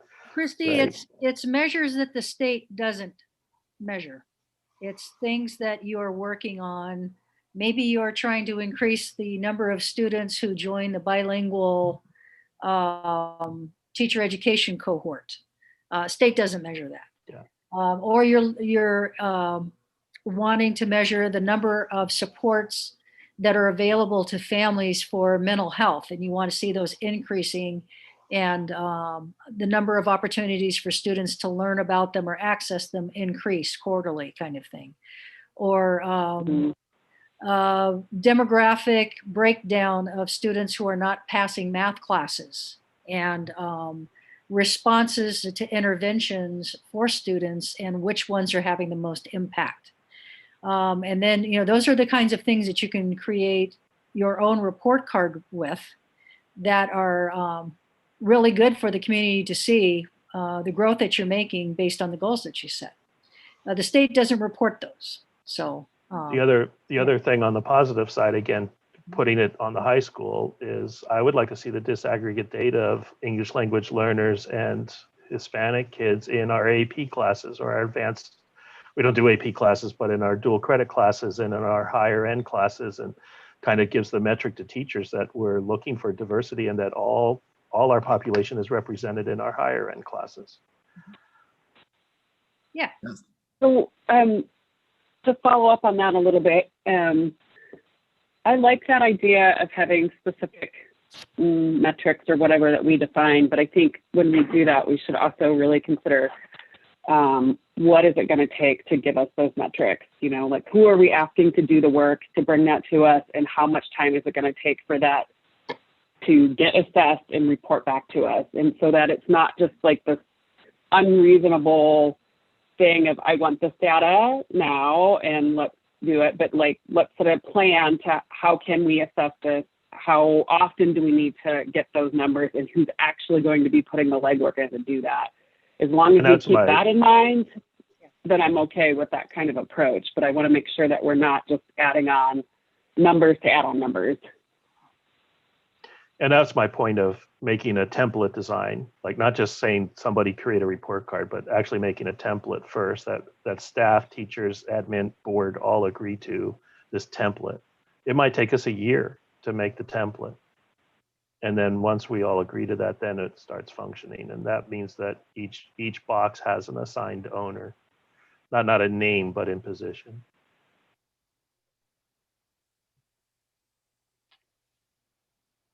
You guys got me all giddy and excited. This is really fun. This is really great stuff. Any other ideas on accountability, progress tracking? The report card and I'm sorry, I have one more. This is Christy again. Yes. I would like to, and I don't know if this exists just because I'm so new, but I would like to have some sort of formal feedback process. Maybe this isn't the right way to say it, but a lot of the times when board gets feedback from community, it's because there's a problem. It would be great if there were a way to get feedback on a regular basis that is not just like an urgent problem sort of thing, like a community assessment of, is the district meeting your needs and are we moving in the right direction sort of thing. I don't know if that process exists because, again, I'm so new, but I think that not only would give us direction and information, but it also sends an indicator to the community that we are trying to meet their needs, right? So I don't know, maybe that exists and you can fill me in, but. That's a great idea, and I'd love to run that through thinking about our communities and, on the whole, because we have, for example, at the primary level, Christy, our enrollment is upwards of 70% Hispanic, 30% non-Hispanic, whereas the high school, it's about 50-50. And that trend of having different audiences goes all the way up through the 8th grade. So next year, the students that are going to the high school are more Hispanic than they are white. And there's a broad range in both groups of needs and different things that they bring to the table and different things that they would want for their children. And being able to use all of that information to assess our work and are we meeting the variety of needs that our changing community presents us with is a very board-worthy conversation, because lots of districts in the state are facing this right now, where things are changing. That's a great idea, Katie. I'm going to steal it and take it back to my board. Vince, do you know of a district that has an active dashboard, maybe run out of Power School? Like you're thinking like Forecast 5, like dashboard? No. Forecast 5 is just financial kind of things. I'm talking about like current attendance, That would let's be- all get, that'd go ahead, be Ginger. Data Suite, Oregon Data Suite. We have that. So can we Yeah, put that we on our have- new website where we have an active dashboard that's showing, I think, weekly attendance rates, yes, I think we can. weekly, Yep. even percentage of homework assignments turned in, right? Right. right. Yeah. Where we have a dashboard, because that's kind of what Vince was indicating. That's why I was wondering if we had a dashboard that shows how things are going. Yes. And then we have a mashup at the end in this district report card that gives the overall attendance values and Yeah, and I the can maybe, overall class participation. Data Suite people, maybe have them do a presentation for the board on all the different types of reports that are available for us to think Mhm. about building that dashboard. Say the name of that again, Ginger. The Oregon Data Suite, Data Suite. Okay. it's run through Willamette ESD. Okay. Yeah, that'd be good to get a presentation and seeing that. Because if it's coming out of that, then probably the week after grades come out, we would have on the dashboard, how the district is doing grade by grade. Yeah, and this Right. year, the state has changed grading rules 3 times. Yeah, but it's this year, right? I'm assuming it's going to take us a year or two to put this all together. So that we'll be in the next pandemic, right? And hopefully we'll do it better. Yeah. Right. Okay. Anything else on accountability? Wow, this is a great conversation. I still have to talk about superintendent evaluation, so I'm Christy, that was an excellent point. Thank you for bringing that up. yes. I'm just going to skip over this because you've already seen it. You've seen this. So this is really just me. How are we going to operationalize this? How are you going to move forward with it? What development does the board need to support? You certainly have kind of really centered on community engagement and modes of community engagement and this whole strategic indicators piece. And those two things go together really, really well.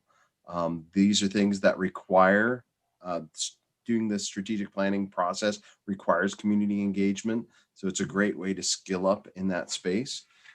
I'm just wondering, what are the deficits on the board? And based on your board operating agreement, my sense is you don't need the garden variety board basic roles and responsibilities anymore. I mean, maybe some board culture stuff, but even that, based on the responses that this board has given, I'm not even sure that you need that. So I'm just curious, where do you want to go from here based on the ideas that are surfacing here? I mentioned the Memorial Scholarship Program. I think that may be a really, really good place for this board to go. And I'd be happy to send information on that and let you folks consider that. OSBA is also developing a curriculum around equity governance. I know that that's a priority for this board. And so that may be another place that can also be embedded in this scholarship program as well. So just thoughts from board members.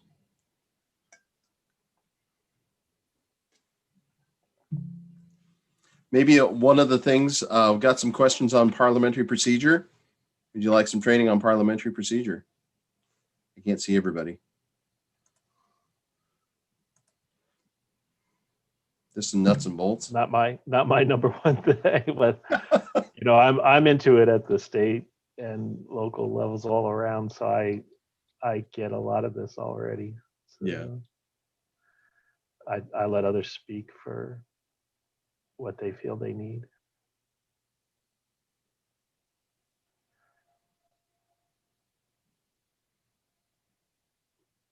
Yeah, I get about maybe again it's just because of the the extra hats I wear, but yeah, I get 50% of my great input and learning at the national conferences. Mm-hmm.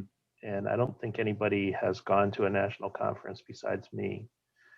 But they are quite good for learning how the rest of the USA does things differently, which is not to say we should do it their way, but it's just interesting. And then you can mold that into things that come along with us. So Vince, I guess, what question are you posing in terms of that Memorial Scholarship program? Could we integrate a strategic plan into that? Was that something separate? Because these are contractual items from OSBA, correct? Correct. Yeah. So yes, you could use the scholarship program as a vehicle to bring OSBA assets to your strategic planning process. Yes. And what is the equity governance? What does that cover? Because if we're having, I mean, our demographics are changing and have been changing for quite a while. I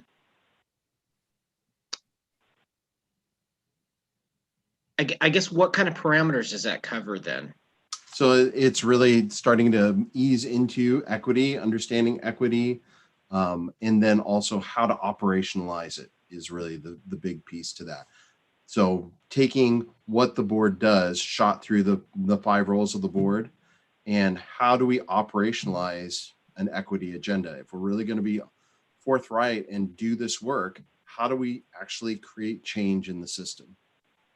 How do we achieve because if you go through a strategic planning process, you're going to set goals for student outcomes. How do we get there? What are the things that the board can do? What are the policies that you can adopt? How can you create accountability systems to create organizational change to achieve those outcomes? And there's more to it than that, but I mean, that's what it really is. How do we do this? Yeah. Because some districts are down the road on this and others are just getting started. And I'm not really familiar with how much equity work this board has done, but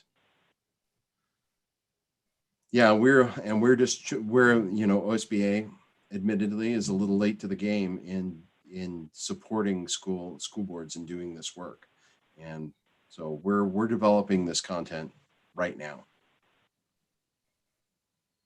So in the interest of efficiency, by entering into a strategic planning process, we can really address a number of our needs, including board, not only a professional development plan, but kind of getting our board and district goals aligned and developed, and hopefully with accountability measures worked in there. And then hopefully we don't have to reinvent the wheel every year. We're just, seeing if we need to tweak them a little. So I'm just going to send information on the MSP. You guys can, Ginger, you can bring it up in a meeting and the board can take a look at it and see if that's something you want to do. We take applications in the spring for that, and then we let folks know in around July 1st when terms start. And then we'll schedule trainings throughout the year. Does that sound okay? Because I want to get on to superintendent evaluation and just go through this. And it's pretty much a sit and get, although you can stop me at any point in this. Anything else on board dev? Board development, sorry, I'm using jargon. Vince, just a quick one, and if this goes into the weeds, I don't need an answer. I'm just curious, but knowing that the average board service length is just a tad over 6 years, and you're doing a professional development plan, and you're rolling over members, 3 every 6 years, how do you account for that in your board and what you're proposing at OSBA? That there's going to be new people there all the time, basically cycling through. We meet that need typically through our conferences. So we just don't have enough people to cover all our all our Yeah. boards. So we make that up with our conferences. So So you count on new board members going to the Bend and the Portland conferences to get caught up to speed and get the basics down. and really those are, and really the summer board, while it's, and we're rethinking summer board as well. We're going to keep that strand for new board members, because this is an election year. We're going to have a lot of new board members, but we're trying to expand that to also include, things that are going to be interesting to more experienced board members and more time critical information, particularly with the pandemic. And that's what we've done with our virtual conferences. So that's how we meet that need. Got it. Thanks. Okay. There are no more questions or comments. I'm going to go right into superintendent evaluation and I'm going to breeze through this. You already have the workbook. So superintendent evaluation, really the take home of this is it's one of the most important decision, possibly one of the most important decisions a school board will make is the choice to hire a chief administrator. And so the superintendent evaluation is a critical component of maintaining that relationship with your superintendent. A board without a superintendent is just a bunch of elected people. We can't do any work that affects children without our superintendent. They are how we effectuate all the things that we want to get done. So superintendent evaluation is that tending to your garden so that it grows piece. So no, we're not going to do that. I will read this though. The behavior that is modeled by the leader and management profoundly shapes the culture and practices of the organization. And this is just really aimed at cultivating a culture of continuous improvement. And that's what superintendent evaluation is all about. And so is board self-evaluation. It's just constantly trying to make ourselves stronger, getting better at the work that we do. Here again, we see the focus framework where we need to think about the superintendent evaluation in these terms and setting clear expectations. I don't know if there isn't, but yeah, superintendent evaluation is all about setting clear expectations.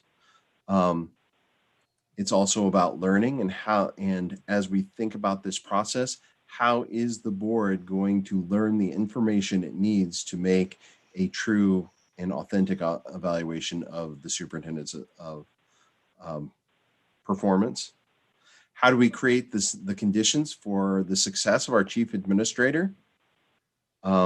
It's an accountability system, both for the person, the individual in that position, but also for the organization. And we used organizational performance to inform this process for our chief administrator. And then we communicate this with the public. Celebrating the success of our superintendent in our district is a key role of the board and is important. So there's steps to this. Pre-evaluation planning typically happens right after the last cycle wrapped up. So we do our pre-evaluation planning. This is setting goals and getting ready to go. The next quarterly check-ins. We really recommend meeting quarterly with your superintendent, again, so there are no surprises. And you allow yourself that opportunity to do those 3 C's throughout the year. Celebrating success, recalibrating as needed, or in those remote, rare cases, doing some correction if things are getting sideways. So in Corvallis, are you doing that one-on-ones or are you doing that as a special board meeting? We do it as a whole board. Fortunately, we enjoy a really congenial relationship with our superintendent. And so we're happy to meet with him. Yeah, we just go into an executive session and have those conversations. So towards the end of the year, towards this time of year, we start doing our information gathering. So this is when the superintendent starts gathering their artifacts for for their self-evaluation, where they're going to be talking about how they've done on their goals for the year. And then we do the process of compiling those results. This typically happens in February or so. We bring it all together, and a lot of this burden falls on the board chair, bringing all the ratings of the board members and all the artifacts, bringing all this stuff together into one place. Then that can be reflected back to the superintendent in a meeting, and then we wrap it all up in that meeting I just mentioned, and then we give a summary. So, but before we get ahead of ourselves, we need to think about policy, and no good OSBA presentation would go without having some mention of policy. So you have a policy that states that you are going to evaluate the superintendent at least once a year. And you're also going to be evaluating based on the information in this policy, where the qualifications and duties of the superintendent, we don't get to evaluate outside of that. The other thing that we need to be mindful of is our superintendent's contract and what's in there. What are the requirements and requirement for when that evaluation needs to happen? Typically, superintendent contracts renew in the spring, so at the end of March.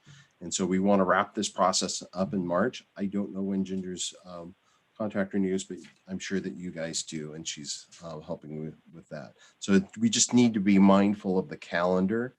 Some districts have superintendents that are renewing at a different time of year, but it's pretty rare. So this is something that we have to plan. This is a regular part of the board's work. And so we need to have a plan on how it's going to unfold. What performance standards are we going to have? What are the superintendent goals? Are we going to use a targeted feedback survey? I'll talk about that in a little bit. And our, superintendent written and self-evaluation, and what are the artifacts? All this stuff needs to be planned out. There's a lot of moving parts to a superintendent evaluation. The superintendent setting goals. When we think about this, we're looking for things. We're looking for goals that require the leadership of the superintendent. We want to be thinking about what are the changes that we want to see next year. And you can see how that can be tied to district goals. Thinking about what is the superintendent's role in making that happen? What are the measures for success? And how does the board want to see that information? These are all things that need to get rolled into this process. This is the calendar. It's in the workbook.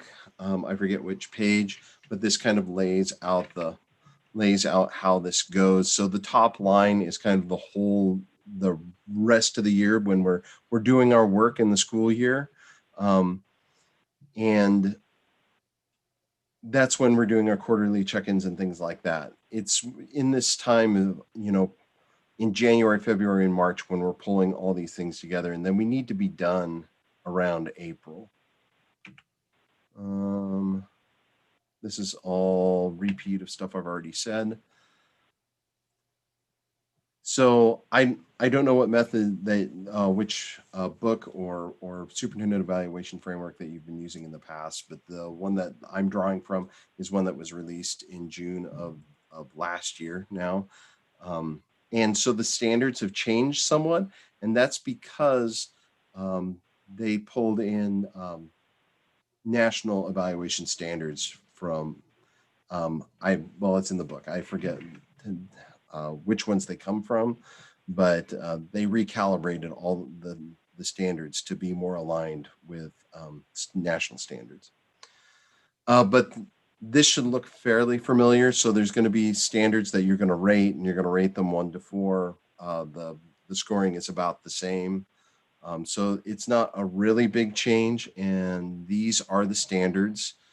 So yeah, visionary district leadership, ethics and professional norms, inclusive district culture, culturally responsive instructional leadership and improvement, communication and community relations, effective organizational management, effective financial management, and policy governance and advocacy. So you're going to be doing ratings on all of these. We talked about goals. I'm not going to belabor that. Measurement tools. This is all about artifacts. And I'm just going to flip to this one. And it's one of the things that I really like about this workbook, because I used to be a board chair and I've done superintendent evaluations, and it's a lot of work to pull all that together. And one of the things I really appreciate is this list. It's at the back of the workbook that gives examples of artifacts that the superintendent can bring forward to help flesh out that evaluation. And it's really nice to have that running start. It is not a comprehensive list. The superintendent doesn't have to bring all of those things. It's a list to get you started for ideas on the types of things that the superintendent can bring forward to show proof for the evaluation. Targeted feedback survey. So too late to do one this year, but maybe next year this may be something that you want to do. And this is a tool. You've probably all heard of a 360-degree survey or administrator survey. This is kind of like that, only this is really aimed at looking at what are those standards that the board may not know a lot about. And we can flip back to the standards here. Oh, did I lose them? Went too far. I went too far. There. So thinking about culturally responsive instructional leadership and improvement is a good example of one that the board may not have a lot of firsthand knowledge on how that's unfolding within the organization. Effective organizational management is another one that as board members, we may not be exposed to that. And then communication and community relations is a really good one where you might be surveying outside of the organization. So the point of this is that we're looking for knowledge deficits for the board, and then the board and the superintendent work collaboratively to identify who those respondents are going to be. Because we want the evaluation to be about administrator growth. We want our administrator to be successful. So what is the information that is going to best support this evaluation to reveal the information that we need as board members to support our superintendent? And so we handpick the people who are going to be responding to the survey so we get that type of information. The reason that you might want to consider doing this with the OSBA is because it allows confidentiality. As you're disinterested but caring third party, we collect the data for you and it is proprietary to us. The board never gets to see the raw data. And in fact, you're not going to find out who responded and who didn't. And we at OSBA, as the analysts, we don't know either. It's actually blind to us as well. And so it just really ensures confidentiality, and it keeps the raw data out of the public record, which allows respondents to be more forthright in the feedback that they give and protects everybody in the process. Calendaring. The whole point of this slide is to remind you that superintendent evaluation has a lot of parts and it should be calendared out through the year. So just add it to the board's work in your calendar. And so a superintendent evaluation is really comprised of up to 3 parts, which is board direct knowledge. That's the pieces that you know about and you're going to be rating on the standards. The superintendent self-evaluation and the evidence that Ginger's going to bring forward to the board to show her progress. And then if you use it, a targeted feedback survey. And then we wrap it all up with at the end, or the board chair gets to synthesize all this information, all the input from their colleagues on the board, and bring all this information together into an evaluation summary.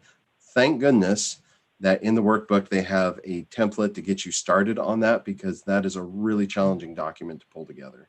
There's a lot of parts to an evaluation. So that's there as well. And this is a document that gets shared with the public. So again, we're celebrating our administrator in our district.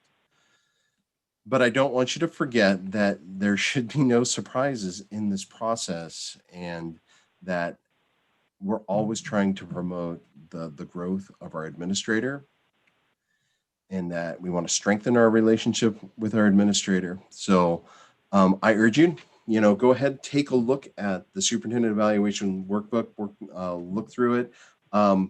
As trainers, we're available to help you with that process, and you can bring us into that process if need be, but it's It's not too much of a deviation from probably what you've already been doing. It's just a little bit honed, a little bit better and a little tighter. And so with that, I can answer any questions about superintendent evaluation. I have held you for way too late. I apologize.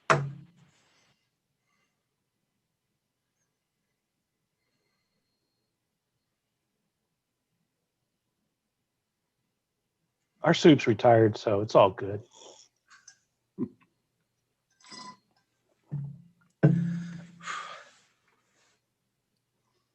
No questions? So I have a bunch of notes here. I'm just thinking about process. I captured a bunch of information over on Mural, which was the thing I was doing online with that big whiteboard. I will extract that information. I have my notes here on paths forward. I will roll that into an email and I'm going to send it to the superintendent and the board chair. And then you folks can plan your path forward. I really, really hope to see North Marion apply for the Memorial Scholarship Program in the spring.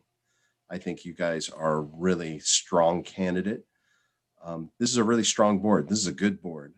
And you guys are doing good work.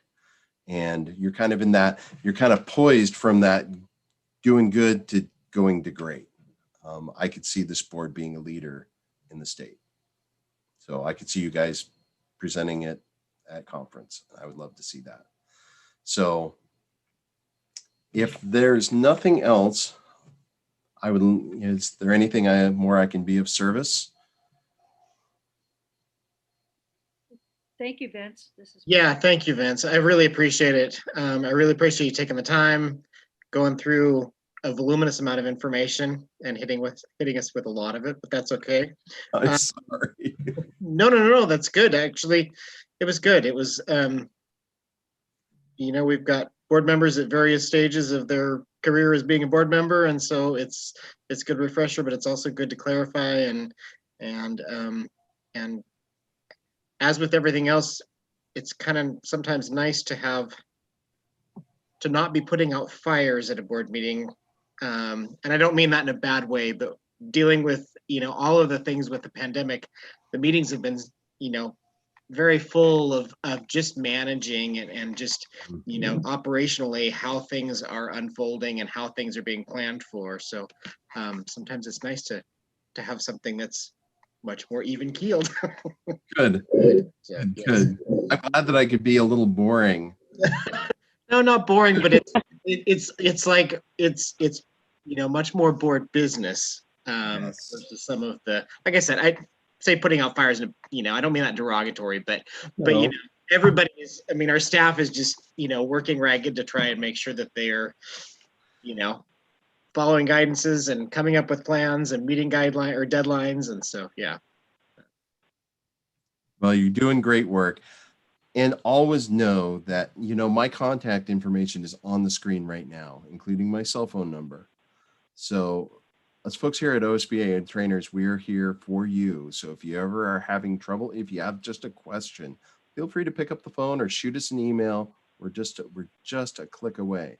So we're here to help you in the important work that you're doing. So thank you all. It's 8 o'clock. I'm going to go put my kids to bed because tomorrow's a school day. Sounds good. Thanks, Vincent. Take care. Thanks much. Good night. Oh, I got to stop my share. Okay, now I'm leaving. Bye-bye. All right. Does anybody need a break before we move into executive, or would you prefer just to go to executive? Before we go to executive, I want to give Crystal a minute to come back in. Okay. And I want to see if I can do this really quickly. So, do we have a minute to You have a minute. all right. Okay, so here's the mock-up of the new website. And there's some feedback we've given them that this has to be all the same font. And we're asking for a few things to be switched up top. But we have the spotlights. These will be things that will scroll from left to right across the screen. Targeted information. And then there's the calendar and you click on the date, and then all the events that are happening that day will pop up. And Shorty sporty. yeah, it's I'm joking. I know. So anyway, so this is and there's all news in case you want it as a list, and then there's a screen that will roll across. So the calendar is going to be district-wide? Yeah. And will the building secretaries be the one feeding that information and the admins, or? Okay. No, we're the building way it so when one person enters the information, it automatically populates where it's supposed to. So I thought each building has an active calendar that has one person, and then it mashes up into a district calendar automatically. Is that correct?